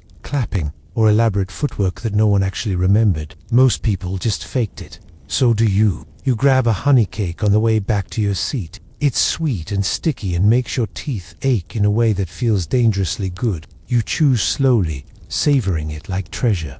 By sundown, the fire pits are roaring. A group of minstrels launches into a ballad about a knight who fell in love with a goose, and someone tries to light a second mug of ale on fire unsuccessfully this time. Everyone cheers anyway. That's the thing about castle festivals. They're messy, loud, unpredictable, and necessary. You spend most of your days in cold, filth, hunger, and fear. But today, just for a few hours, there's warmth, laughter, full bellies, bad poetry, terrible singing, and the kind of shared joy that doesn't need luxury, just a moment of relief. Historians still debate how often these festivals occurred. Some argue they were common, helping bond communities and enforce loyalty. Others say they were rare treats, only possible during peace and plenty. Either way, when they happened, they mattered. You find a quiet spot under a banner and sit back, watching the shadows of dancers flicker against the stone walls. For a moment, the castle doesn't feel like a prison. It feels like a village,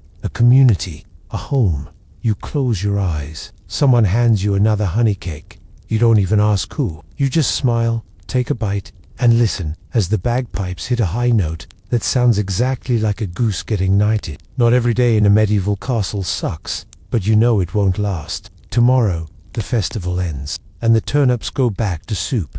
The morning after the festival is quieter than a monastery on laundry day. The castle seems hungover even. The walls look tired. The wind whistles through the slits like it's whispering. What have you done?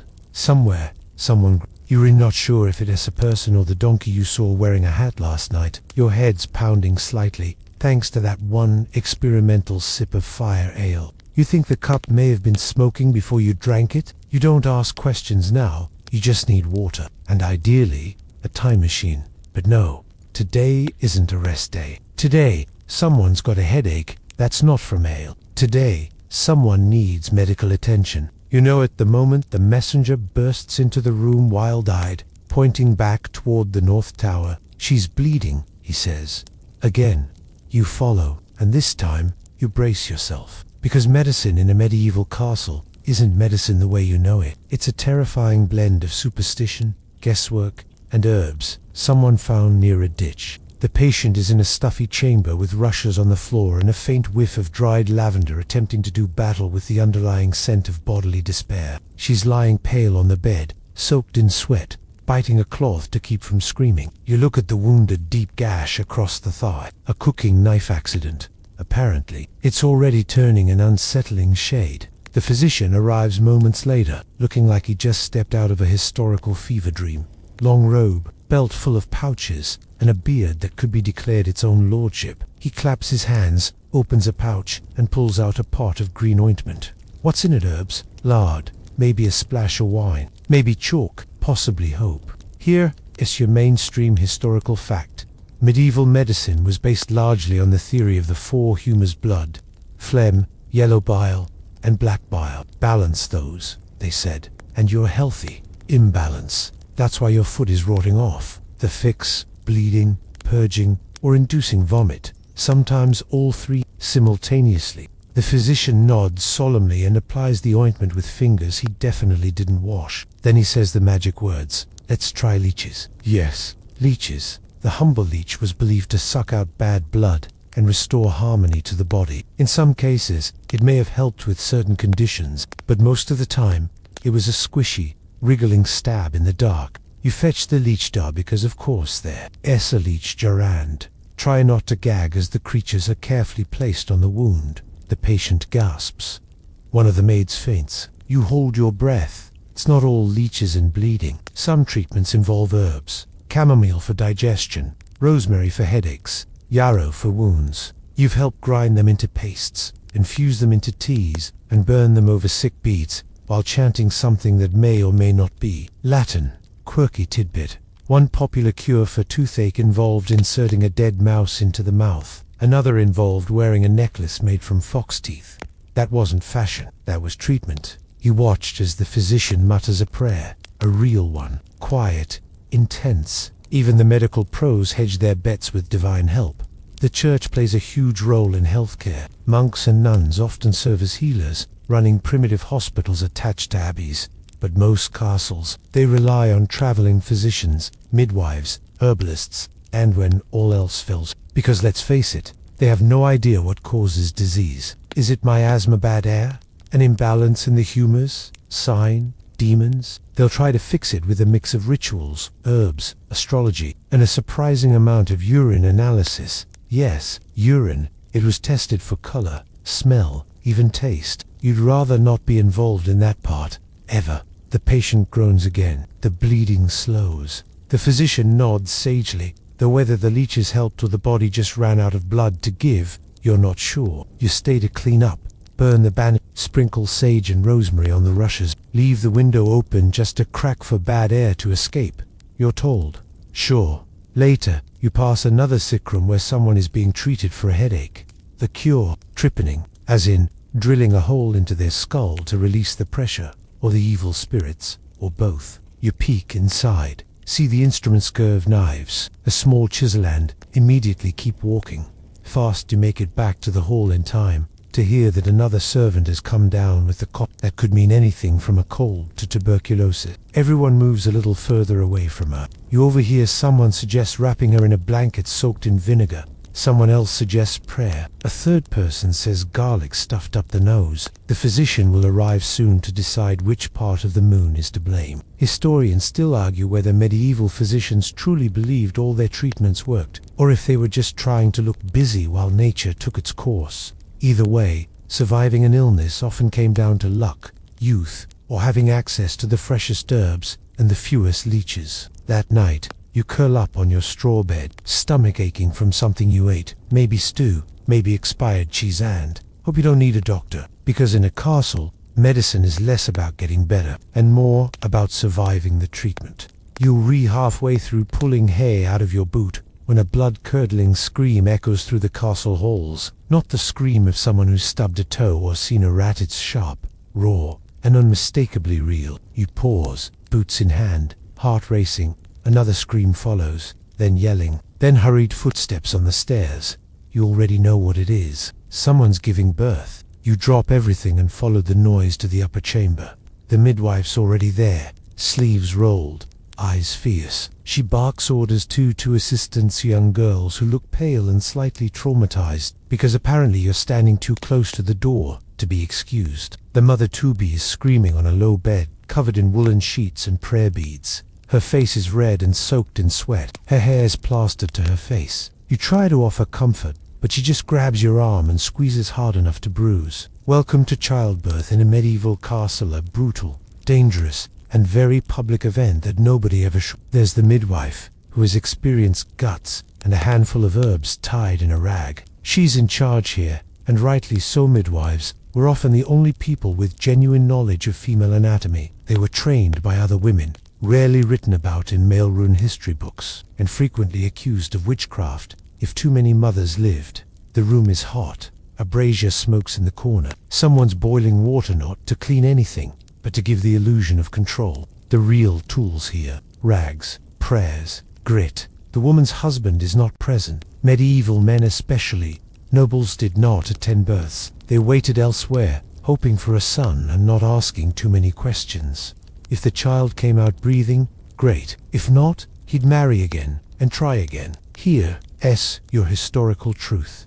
Childbirth was the most dangerous moment in a woman's life. Roughly 1 in 3 women died from complications. That's not counting stillbirths, infections, hemorrhages, or breech births. There were no surgical interventions, no painkillers, just pushing and hoping. The mother bites down on a wooden stick as the midwife kneels between her legs. The baby's not coming easily. You're told to hold a woman upright, one of the many desperate positions midwives tried. Gravity helps, so does luck. There's chanting in the background. One of the assistants is reciting a charm, words passed down from her grandmother. Another girl holds a relic over the mother's belly, a splinter from a saint's coffin. Maybe. The line between medicine and magic here is blurry at best. Eventually, the baby arrives. It's slick, grey, and silent. You feel the weight in the room drop instantly. Everyone freezes. The midwife rubs the child's back, slaps its foot. A breathless moment, and then it cries. The whole room exhales. The baby's bundled quickly in swaddling cloths, tight, restrictive, like little mummy wraps. The belief was that infants needed help forming straight limbs. Modern comfort wasn't the priority. Shape and silence were. But the mother, she's bleeding. You'll help clean while the midwife presses a warm poultice against her belly. She drinks a mixture of herbs, mugwort, rue, maybe some of these can stop bleeding. Others can cause it. Dosage is a mystery. You're not sure if you're witnessing a cure or a countdown. Quirky tidbit: some midwives would bury the placenta under a threshold to protect the child. Others burned it. Others kept it to mix into postnatal medicine. You're asked to take it in a bucket to the kitchen hearth. You don't ask what they'll do with it. You don't want to know. When you return, the baby is asleep. The mother is breathing shallow but steady. She might make it, she might not. And that's just day 1 of the medieval childhood experience. If you're born into the castle's noble family, you're swaddled, kissed, and possibly betrothed before your eyes are open. If you're born a servant's child, you might share a bed with 4 siblings and a goose. If you survive your first year, that's already a major win. Childhood here is brutal. Kids are put to work as soon as they can carry anything. They fetch water, tend animals, peel vegetables, run messages. No school unless you're noble. And even then, it's mostly Latin, manners, and enough math to handle a dowry. Toys, maybe a carved doll, a wooden hoop, a knucklebone from last night's stew. Entertainment is either imagination or watching adults get drunk and fall into barrels. Discipline is swift. Misbehave, and you re-smacked with a wooden spoon or locked in a corner of the pantry for hours. Affection is quiet, maybe a lullaby, maybe a hug, but mostly just not being yelled at. By the time you're 10, you're either apprenticed, sent to a mob, or if you're noble, shipped off to serve in another household as a page. There, you'll learn how to bow, stab, and maybe write your name, if you're lucky. By 13 or 14, you're considered nearly grown. For girls, that means marriage. For boys, war, or a trade, or famine, if luck runs dry. Historians still argue whether children in the Middle Ages were viewed as miniature adults or treasured innocents. The truth probably lies in between. Most people loved their kids. They just couldn't afford to be sentimental. Back in the chamber, the midwife wraps the newborn tighter and places him in a cradle near the hearth. You wipe your hands on your tunic. The mother groans softly. She live, probably. You leave the room exhausted, heart full and hollow at the same time.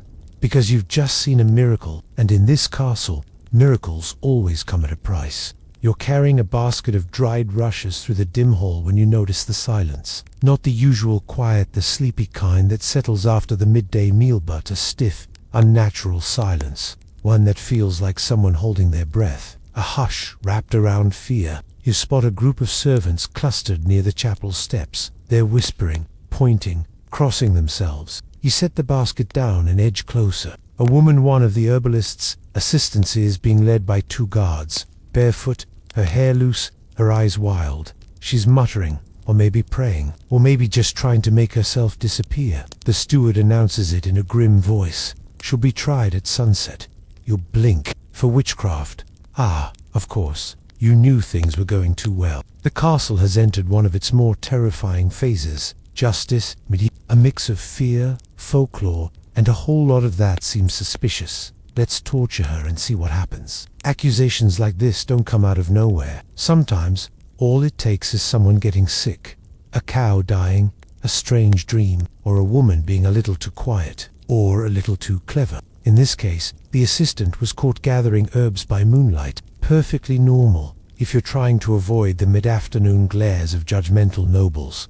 But someone saw, someone whispered, and now, she's on trial. Here is your historical reality check. While full-blown witch hunts didn't peak until later centuries, the seeds were already there in medieval times. Belief in the supernatural was everywhere. People feared demons, curses, spirits, and dark magic. And when something went wrong, they needed someone to blame. So justice in the castle. Let's just say it's more interpretive than you'd hope. Most crimes are tried by the local lord or his appointed bailiff. No juries, no lawyers, just one man with a chair that's too high and a fondness for making examples. For serious accusations like theft, adultery, or witchcraft, there's often an ordeal. That's not just a figure of speech, it's a literal event. Trial by ordeal. The theory is simple. God will protect the innocent. Spoiler, he usually doesn't. In the courtyard, a small platform is being set up. Not for a hanging yet, but for a public ordeal by water. They're going to bind her hands and feet and lower her into a barrel. If she floats, she's guilty because the water is rejecting her impure soul. If she sinks, she's innocent. But drowned. Either way, everyone walks away feeling very You watch from the edge of the crowd as she's dragged onto the platform. Her face is grey, her eyes flick toward the sky. Not for help, just for one last glance at anything other than fire and fear. They tie her ankles with a rough rope and lower her in. The crowd murmurs. She sinks. They haul her out, sputtering, barely conscious. Innocent, the steward announces, as if this is all perfectly normal, and everyone cheers. Like this is a win. Historians still argue whether the people actually believed these methods worked or if they were just too scared to say otherwise. Some probably did believe, others didn't care, and some simply wanted a scapegoat. The woman is wrapped in a cloak and led away. She'll live, but she'll never be the same. People will avoid her now. Whispers will follow her. She may not be punished again, but she's marked. You return to your chores in a daze, but the weight of it lingers. Later that week, a man is accused of stealing a silver spoon. No witnesses, no confession, just a missing spoon and a neighbor with a grudge. His punishment, trial by fire. He's told to carry a red-hot iron bar across the courtyard. Then, his hand is wrapped in linen and sealed for 3 days. If the wound festers, he's guilty. If it heals clean, he's free. It festers, he loses 3 fingers. That's justice. You try to keep your head down.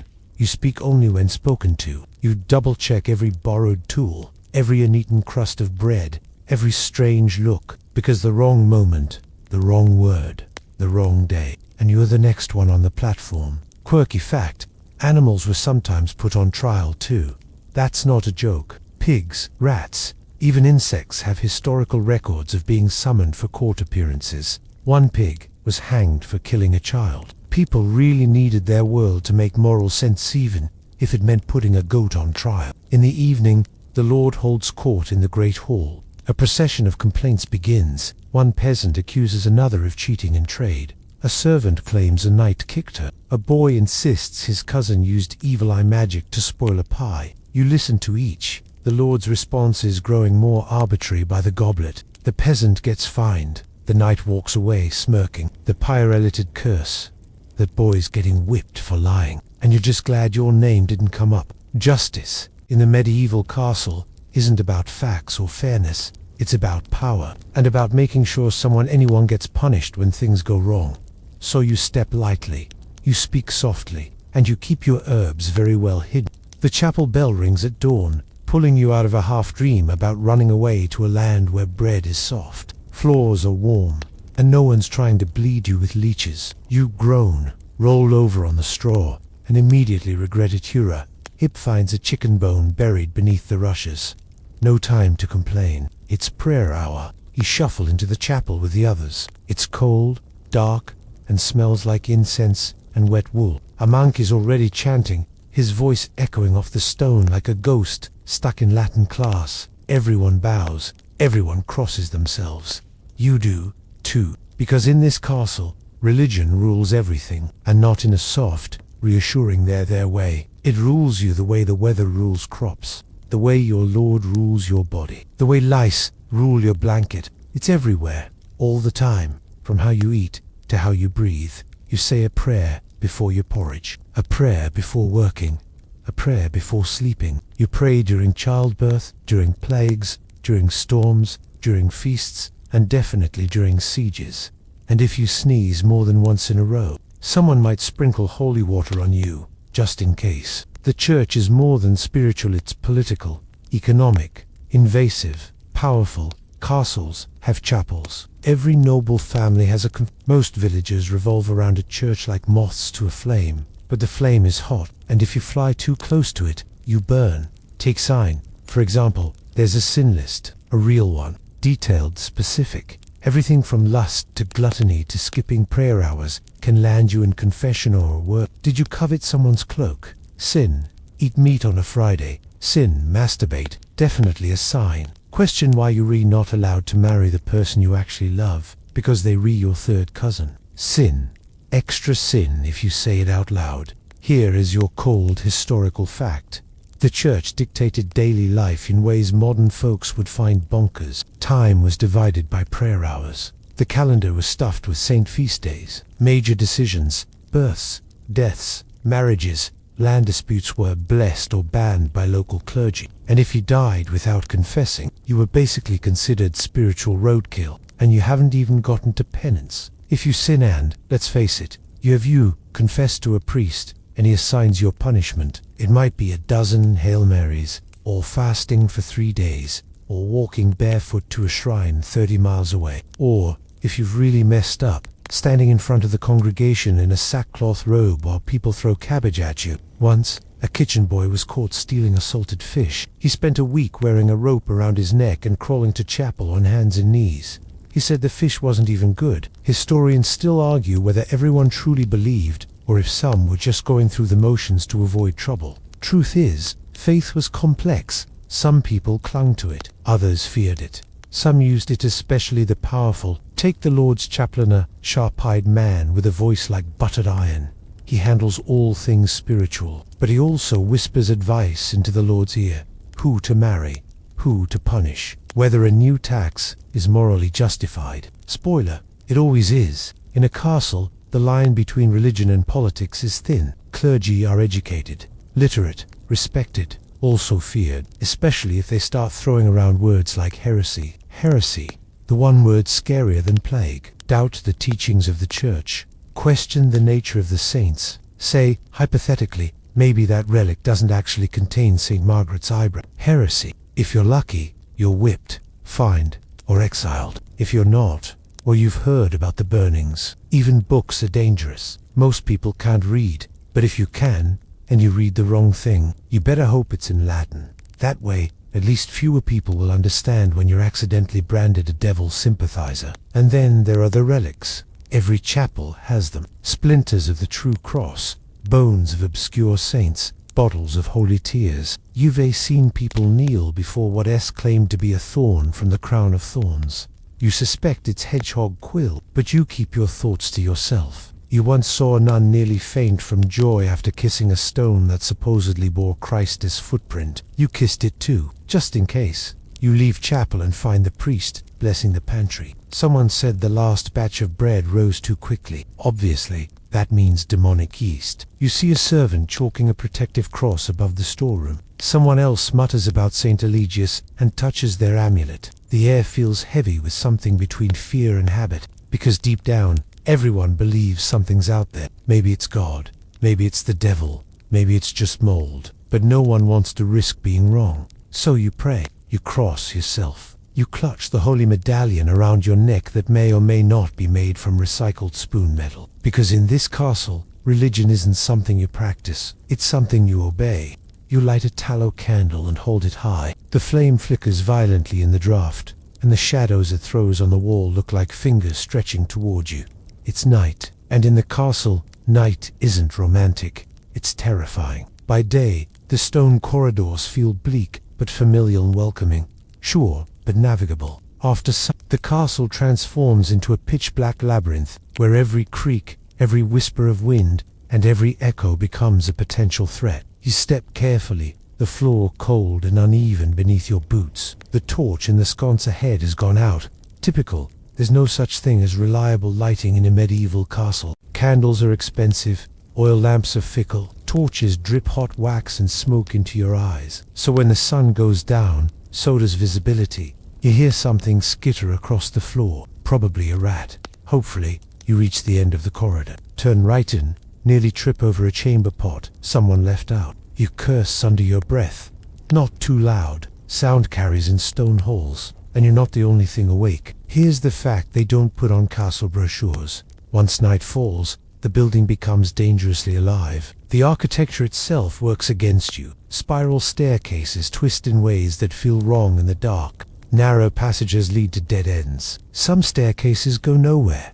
Some doors don't open, and some lead to places even the stewards won't clean.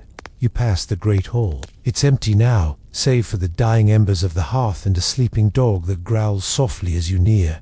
You don't make eye contact. Last week, it bit someone who got too close while it was dreaming. You're on your way to fetch water for the night guard. It should be simple, but nothing at night is. The courtyard is worse. The wind is sharp and insistent. Your cloak flaps like it's trying to escape your shoulders. The stars are hidden behind thick clouds. You can barely see your hand in front of your face. The well is across the yard, past the stables, and that one statue that always seems to be facing the wrong way. As you walk, your foot sinks into something soft. You don't check what it is. You keep moving. You reach the well. The rope creaks as you lower the bucket. The splash below is louder than you remember. Something moves beside the trough. You spin, breath caught in your throat. It's just the stable boy, half asleep, fumbling with a bridle. He nods at you, and then disappears into the shadows again, probably to sleep in the hay or in the grain sacks. You don't ask. Quirky truth. Most people in castles went to bed not long after sunset, not out of discipline but survival. Firewood was precious, lighting was dangerous, and darkness invited fear. The kind of fear you can't explain in daylight. People told stories to explain what they heard in the night. Ghosts of dead knights clanking through the hallways, witches who crept through open windows, demons that lived in dry wells. Superstitions kept people in bed as much as exhaustion did. And sleep itself, it came in phases. Medieval folk often practiced segmented sleep. First sleep, then a waking hour or two, then second sleep. During the gap, people might pray, write, or even wander, but few dared go far, because those who did sometimes didn't come back. Historians still argue whether these stories were cautionary tales to discourage wandering or based on the autorial dangers of unlit, uneven stone buildings filled with nervous guards and lots of open flames. You haul the bucket up, arms shaking, then carefully start the walk back. You take a different route, through the servants' wing. Fewer windows, fewer chances of the wind blowing out your candle. Halfway down the corridor, you stop. There's a sound behind you. Not footsteps, not speech, just breathing. You turn slowly. No one's there. You tell yourself it's echoes, or wind, or your own breath bouncing off the walls. But you quicken your pace anyway. Back in the guard room, you drop off the bucket and don't wait for thanks. The guards are tense, sleep-deprived. One of them stares at the fire like it owes him money. Another is sharpening a dagger, even though there's no threat tonight. Or so they say. You retreat to your chamber, heart still pounding. You'll blow out your candle and curl up in your cloak on the straw bed. You try to tell yourself it's fine, you're safe, the castle is secure. But then, from somewhere deep in the walls, you hear it again. That same slow, rhythmic breathing. Closer this time. Night in the castle isn't peaceful. It's cold, it's hungry, and it doesn't always sleep when you do. You wake coughing, not a dainty, polite little throat clear. This is a full-body, chest-rattling cough that feels like it's trying to yank your lungs out through your ribs. You sit up in your straw bed, gasping, and realize with a sinking feeling that half the room is doing the same. Someone across the chamber groans. Someone else spits into a rag and it comes away with blood. Oh no, not again. You've heard the whispers for days, in the corridors, near the well, behind closed chapel doors. It's back. There's another one in the kitchens. Don't drink the rainwater. Don't touch the dogs. You pull your cloak tighter. It's not the cold making your hands tremble. It's the creeping suspicion that something terrible is moving through the castle. Because now it's time to face the worst threat of all. Pestilence, plague, and pox. Illness in the medieval castle isn't just common, it's constant. Between the rats, the water, the poor hygiene, and the utter lack of understanding about germs. It's a wonder anyone lived long enough to complain about it. And when disease really takes hold, it doesn't creep, it explodes. You pass a maid in the hallway clutching her stomach, eyes sunken. She doesn't look at you. She just leans into the wall and slides to the ground, like someone let all the air out of her. No one stops to help. Everyone's afraid. You know the signs now. Fevers, coughing, buboes, doze, grotesque, swollen lumps that show up in your armpits, your groin, your neck, purple blotches on the skin, vomiting, bleeding from places that should not bleed. The pestilence. It goes by many names, none of them reassuring. Historical fact. The Black Death struck Europe in the 14th century, killing anywhere from a third to half the population. Castles, supposedly safe behind their walls, were no exception. The disease didn't care about stone or title. If you breathed, you were vulnerable. People don't know what causes it. Some blame the stars. Others say it's bad air, punishment for sin, or even poisoned wells. Nobody mentions fleas. Nobody suspects the rats, because the rats are everywhere, and acknowledging that would mean understanding just how doomed they really are. The Lord orders all sick to be isolated in the chapel annex. It is not a proper infirmary, just a stone room with a few cots and a barrel of vinegar-soaked rags. You go there anyway, tasked with carrying water. You hold your breath the entire time. You see the herbalist mixing a brew garlic, rosemary, and wine. She hands it to a boy too weak to lift his head. She holds it to his lips. He swallows once, then doesn't move again. You step back. Slowly, quirky tidbit, in a desperate bid to protect themselves. Some people carried pomodorstini metal balls filled with strong-smelling herbs, meant to ward off the bad air. Others burned sulfur. Some strapped live toads to their sores. A few wore long-nosed masks filled with herbs-plagued doctors, though they came later. They looked like birds. They smelled like rot. You head back toward the servant wing, but already there are rumors of another case one of the nights. Apparently, collapsed while putting on his greaves. Someone else saw the steward throwing up behind the stables. And just like that, panic sets in. People stop touching. Meals are skipped. Rooms are abandoned. Doors are bolted. Chamber pots overflow because no one wants to walk through the halls. The guards at the gate refuse to let traders in, even for salt. You hear of villagers being burned to the ground for showing signs of sickness. The castle becomes its own sick body, fevered, shaking, slowly failing. You find a quiet corner in the chapel and kneel. You're not sure what you're praying for, that it spares you, that it takes you quickly, that someone, somewhere, understands how to stop it. Historians still debate whether plague survivors developed immunity or if they were just lucky. Some seem to resist the disease entirely. Others dropped dead in hours. No rhyme, no reason. Later that day, the chapel bells ring. A funeral. No priest, no hymns. Just a hole in the frozen ground and a few muttered words. Then another, and another. By the third burial, people stop watching. The bodies are taken at night now. You help carry a kitchen girl you'd shared stew with last week. You try not to look at her face. In desperation, the castle locks itself down. No one in, no one out. But it's too late. The plague is already inside. It doesn't care about orders, or prayers, or walls. The herbalist tries everything. Ground myrrh, crushed emerald, a paste made from onions and vinegar.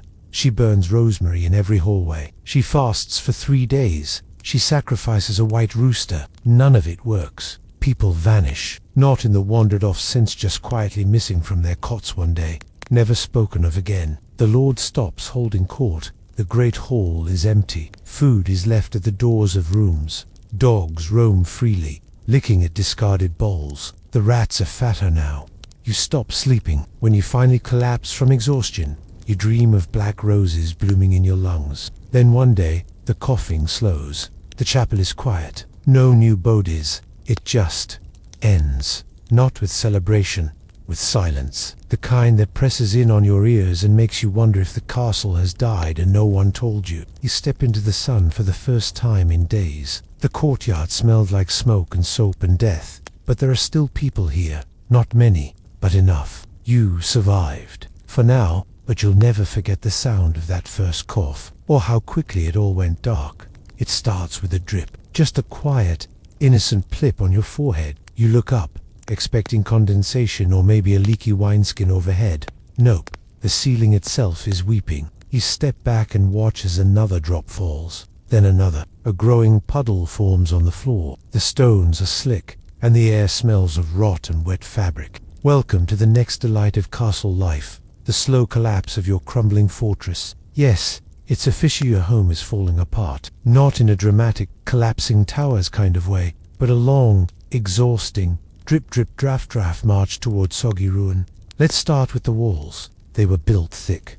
Sure, designed to stop battering rams, not rain. Over time, water seeps into the mortar, weakening the very bones of the structure. Hairline cracks spiderweb out from arrow slits. Some stones shift ever so slightly, just enough to whisper, "You probably shouldn't lean on this." You've seen entire tapestries grow fuzzy with mildew. Straw-stuffed mattresses turned black in the corners. Wooden beams groan like sick animals when the wind blows. You help haul buckets upstairs to catch the leaks. Every corridor has one or two. Someone tried patching a hole with candle wax. Another person shoved a rag into a crack. Neither worked. Historical fact. Castles weren't maintenance-free monuments. They required constant upkeep, especially the roofs, often made from timber beams and covered in slate, wood shingles, or even lead sheets if the lord was swimming in coin. And when things went neglected, rot set in.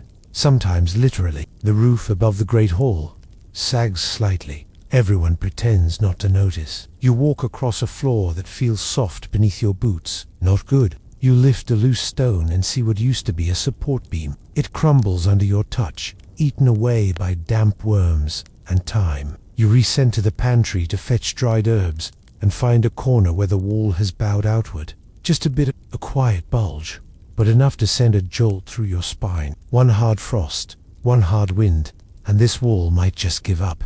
Windows, if you can even call them that. Most are unglazed arrow slits or wooden shutters. The few that do have glass are wavy, fogged, and riddled with cracks. They don't open or close properly. You use rags to stuff the gaps and hope the rain doesn't come in sideways. The doors are no better. Hinges groan, latches warp. You spent 20 minutes last week trying to open a storeroom door that had swollen from the damp. The steward finally kicked it in, splintering the frame, and, impressively, part of his shoe. Now it doesn't close at all. You've seen castle craftsmen, stonemasons, carpenters, blacksmiths do their best, but even they know the castle is always losing to time. For every beam they patch, another develops a crack. For every loose tile replaced, 3 more fall during the next storm. And then there are the vermin. You've already made peace with the rats, but now there are wheat and something that might be a bat. One wall collapsed partially in the cellars last week and revealed an entire wasp nest the size of a roast goose. You're still not allowed down there. Quirky bit of castle trivia.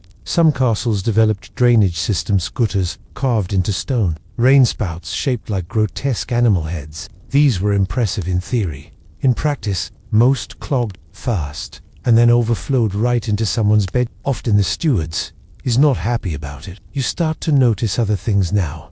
The moss climbing the walls, not decoration, a sign of endless damp. The flicker in the hearth that never quite stays lit. The chimneys blocked again. The stairs to the watchtower, 2 are missing entirely. Someone fell last week, broke a rib. He says he's fine, but he hasn't stood up straight since. Historians still argue how much actual living was done in the upper floors of most castles. Some suggest entire wings were abandoned seasonally due to cold or decay. You don't need a historian to tell you that. You've been in the West Tower. It's basically a bat hotel with stone walls. And yet, the Lord won't fix it. Why? Because repairs are expensive. Labor costs.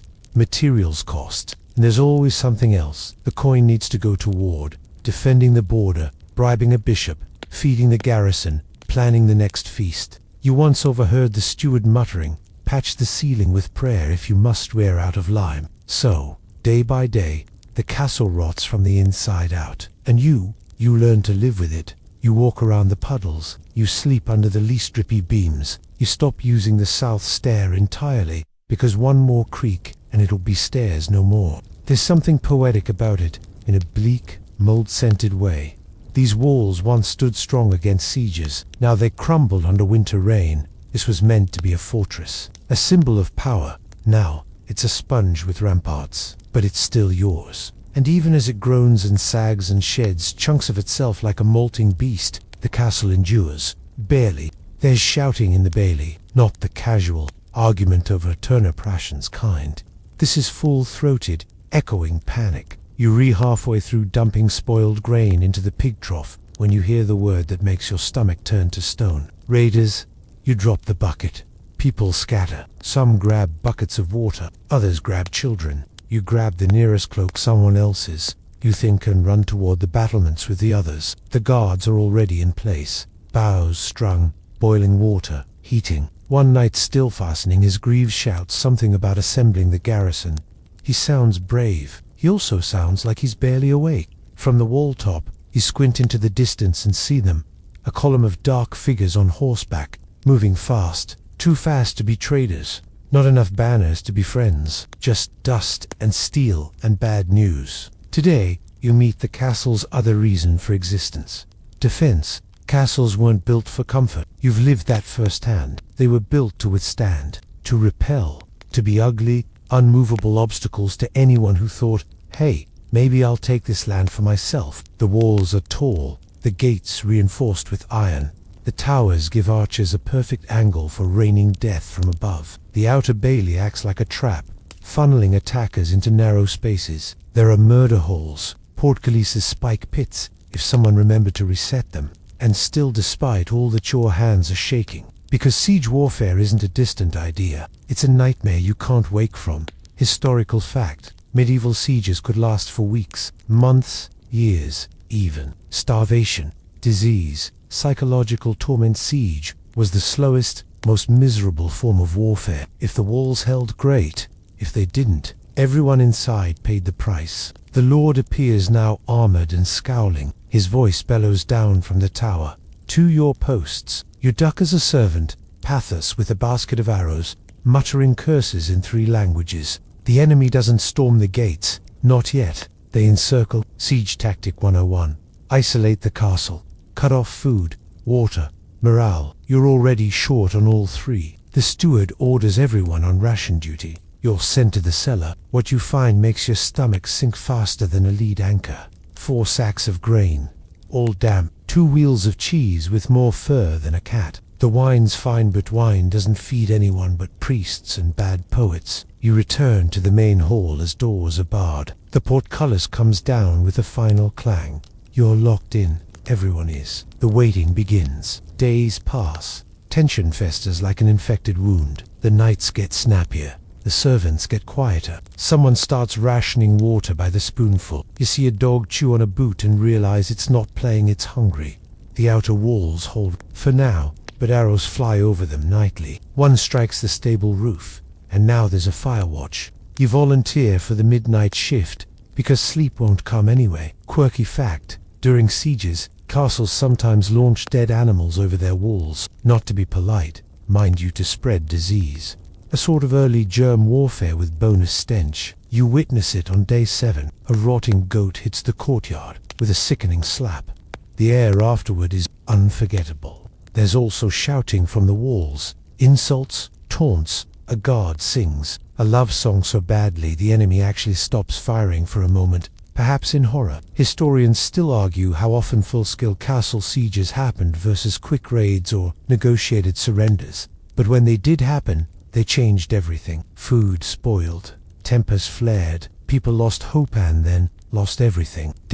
A knight climbs the tower and doesn't come down. Word spreads that he jumped. No one says it out loud, but you see how everyone avoids that part of the courtyard now. The enemy tries an assault. It fails, but not before they get close enough to shoot a guard in the neck. You'll help carry the body away. He was 17. His name was something. He never asked. The well is running low. A messenger is spotted approaching under a white flag. He's brought terms, surrender, and no blood will be spilled. The Lord spits on the scroll and throws it into the fire, but you see it in his eyes. He's scared, too. Day 16. The enemy vanishes. Gone. No trace. You half expect a trick, but scouts confirm it. They've moved on. Maybe another target. Maybe they were called away. Maybe someone paid them more. It doesn't matter why. They're gone. But the castle has changed. The grain's gone. The animals are thinned. 2 servants died from fever during the siege. The hall smells like desperation and old broth. Still, people smile. A little. The walls held. Barely. The roof didn't collapse. The children survived. The enemy didn't breach. You sit by the fire that night, boots off, shoulders aching, and feel something rare in a medieval castle. Pride. You defended your home, even if it's crumbling, cold, damp, and full of rats. It's still yours, and you're still breathing, which, around here, is saying something. There's a tension in the air today. Not the fear kind, not the mildew-smelling kind, not even the post-siege. Nobody make eye contact with the steward kind. No, this is the weird kind. Something's going on. You feel it in the way the servants keep whispering, the way the cook keeps checking the wine stores, the way the stable master actually washed. It isn't long before the news spreads. The Lord's cousin has been poisoned. At dinner, at the high table, during a toast. He clutched his chest, fell face first into a pheasant, and hasn't woken up since. And just like that, all eyes turned suspicious. Welcome to the glamorous world of noble politics. If you thought rats and rot were dangerous, you haven't yet met ambition. Because under the crumbling walls, beneath the moldy rushes and behind every fake smiling noble is a layer of constant, low-level scheming. This castle, it's a chessboard, and everyone wants to be more than a pawn. The poison may have been wine, or the pheasant, or the butter, or none of those. No one's even sure he was poisoned. Maybe it was a heart seizure. Maybe it was stress. Maybe he choked. Historians still debate how common assassination by poison actually was. It's romanticized. Yes, but suspicious deaths were frequent, and people of means had access to strange substances. Powdered stones, arsenic, nightshade, crushed beetles, and even ground pearls. Sometimes it wasn't even to kill, just to weaken, to nudge fate. Regardless, the castle is in full panic mode. The kitchen is under lock. Food is tasted by volunteers. The Lord holds emergency court, his hands trembling slightly. No one makes eye contact. Everyone bows lower than usual. You hear that the steward's been questioned, then the wine cellar, then a falconer. For some reason, and while nobles play detective, the servants play another game entirely. Stay out of it. Keep your head down. Keep your spoon clean. Taste nothing new. Trust no one. The tension creeps like ivy. Even the walls seem to listen now. Then you hear it. There was a second goblet. It was meant for someone else. Theories fly like arrows. Was it the cousin's wife? The Lord himself? Or maybe one of the knights, recently returned from a failed tournament and suspiciously bruised? No one knows, and no one dares ask. But you know this. Power is a dangerous sport. Marriages in this castle aren't for love. Therefore, land, lineage, leverage, and they shift like sand. One wrong word, one wrong look, and suddenly, you're the one sleeping near the moat with a knife in your boot. Feuds stretch back generations, house against house, brother against brother. Land disputes, dowry, arguments, even rivalries over who gets to sit closer to the fire. You once saw 2 minor nobles duel with bread loaves, and that was before the wine arrived. Quirky bit. Some nobles were so paranoid they traveled with their own cooks, their own testers, and their own bedding even inside the homes of relatives. Trust was rarer than clean bathwater. The poisoned cousin dies on the third night. They bury him in the chapel. Small service. No eulogy. The Lord says a prayer with all the warmth of a man reciting livestock counts. You get the feeling he's already reassigning the dead man's chamber to someone else. Still, it shakes you, because for all the disease, discomfort, hunger, and heartbreak of castle life, this feels colder. A man lived here, laughed, fought, drank too much, bragged about his falcon. He died slumped over a dinner plate, and within 3 days, he's just gone. You help clean the high table afterward. The linen cloth still bears the shape of his body. You fold it anyway. You wonder what people would say if you died here. Would they even notice? You sit outside that evening, watching smoke curl from the tower chimney. The castle stands, stone and timber, old weathered, stained with stories. A place of celebration, of sorrow, of survival. It's full of rats and secrets and ghosts that are probably just drafts. It's a miserable place, really. So why did anyone ever choose to live here? Because despite all the pain, cold, filth, and fear, it was home. It offered safety from bandits, walls from war, a roof over your head, some protection from the chaos of a world that was, let's be honest, even worse outside the castle. It gave you structure, a role, a place to sleep, a chapel to confess, a fire to warm your hands, and maybe, just maybe, a future. So you stay, you endure, you laugh when you can, you cry in private, you work and serve and eat what doesn't crawl away fast enough. Because in this brutal, crumbling, freezing stone beast of a building, you're not alone, and that counts for something. And now, as the fire dwindles to soft embers and the castle's walls exhale the cold of centuries, you breathe slower. The torches flicker low, the corridors grow still, and even the rats seem to tiptoe more gently tonight. You lie back on your scratchy straw mattress, the rough-walled blanket pulled tight around your shoulders, and listen to the quiet. Not the silence of fear, but that rare hush when even a medieval castle decides to rest. The stones stop creaking, the wind stops whispering through the arrow slits. The world, for a brief moment, pauses. It's been a long journey through cold halls and darker truths. You've walked barefoot on freezing flagstones, stared down superstition, plague, and spoiled meat. You've cradled babies born into firelight and watched nobles die into silence. You've smelled things that probably don't have names anymore. And you've felt what it means to survive not just the sword, but the century. And now you sleep. You can almost hear a lullaby drifting through the drafty chapel wall. Maybe it's just the wind, or maybe someone, somewhere, still sings for you. Let the fire warm your cheek. Let the darkness soften behind your eyelids. Let the past melt into dreams where the straw is soft, the soup is hot, and the walls never leak. You've done well tonight. Rest easy now. The castle may crumble, but you are still here. Good night.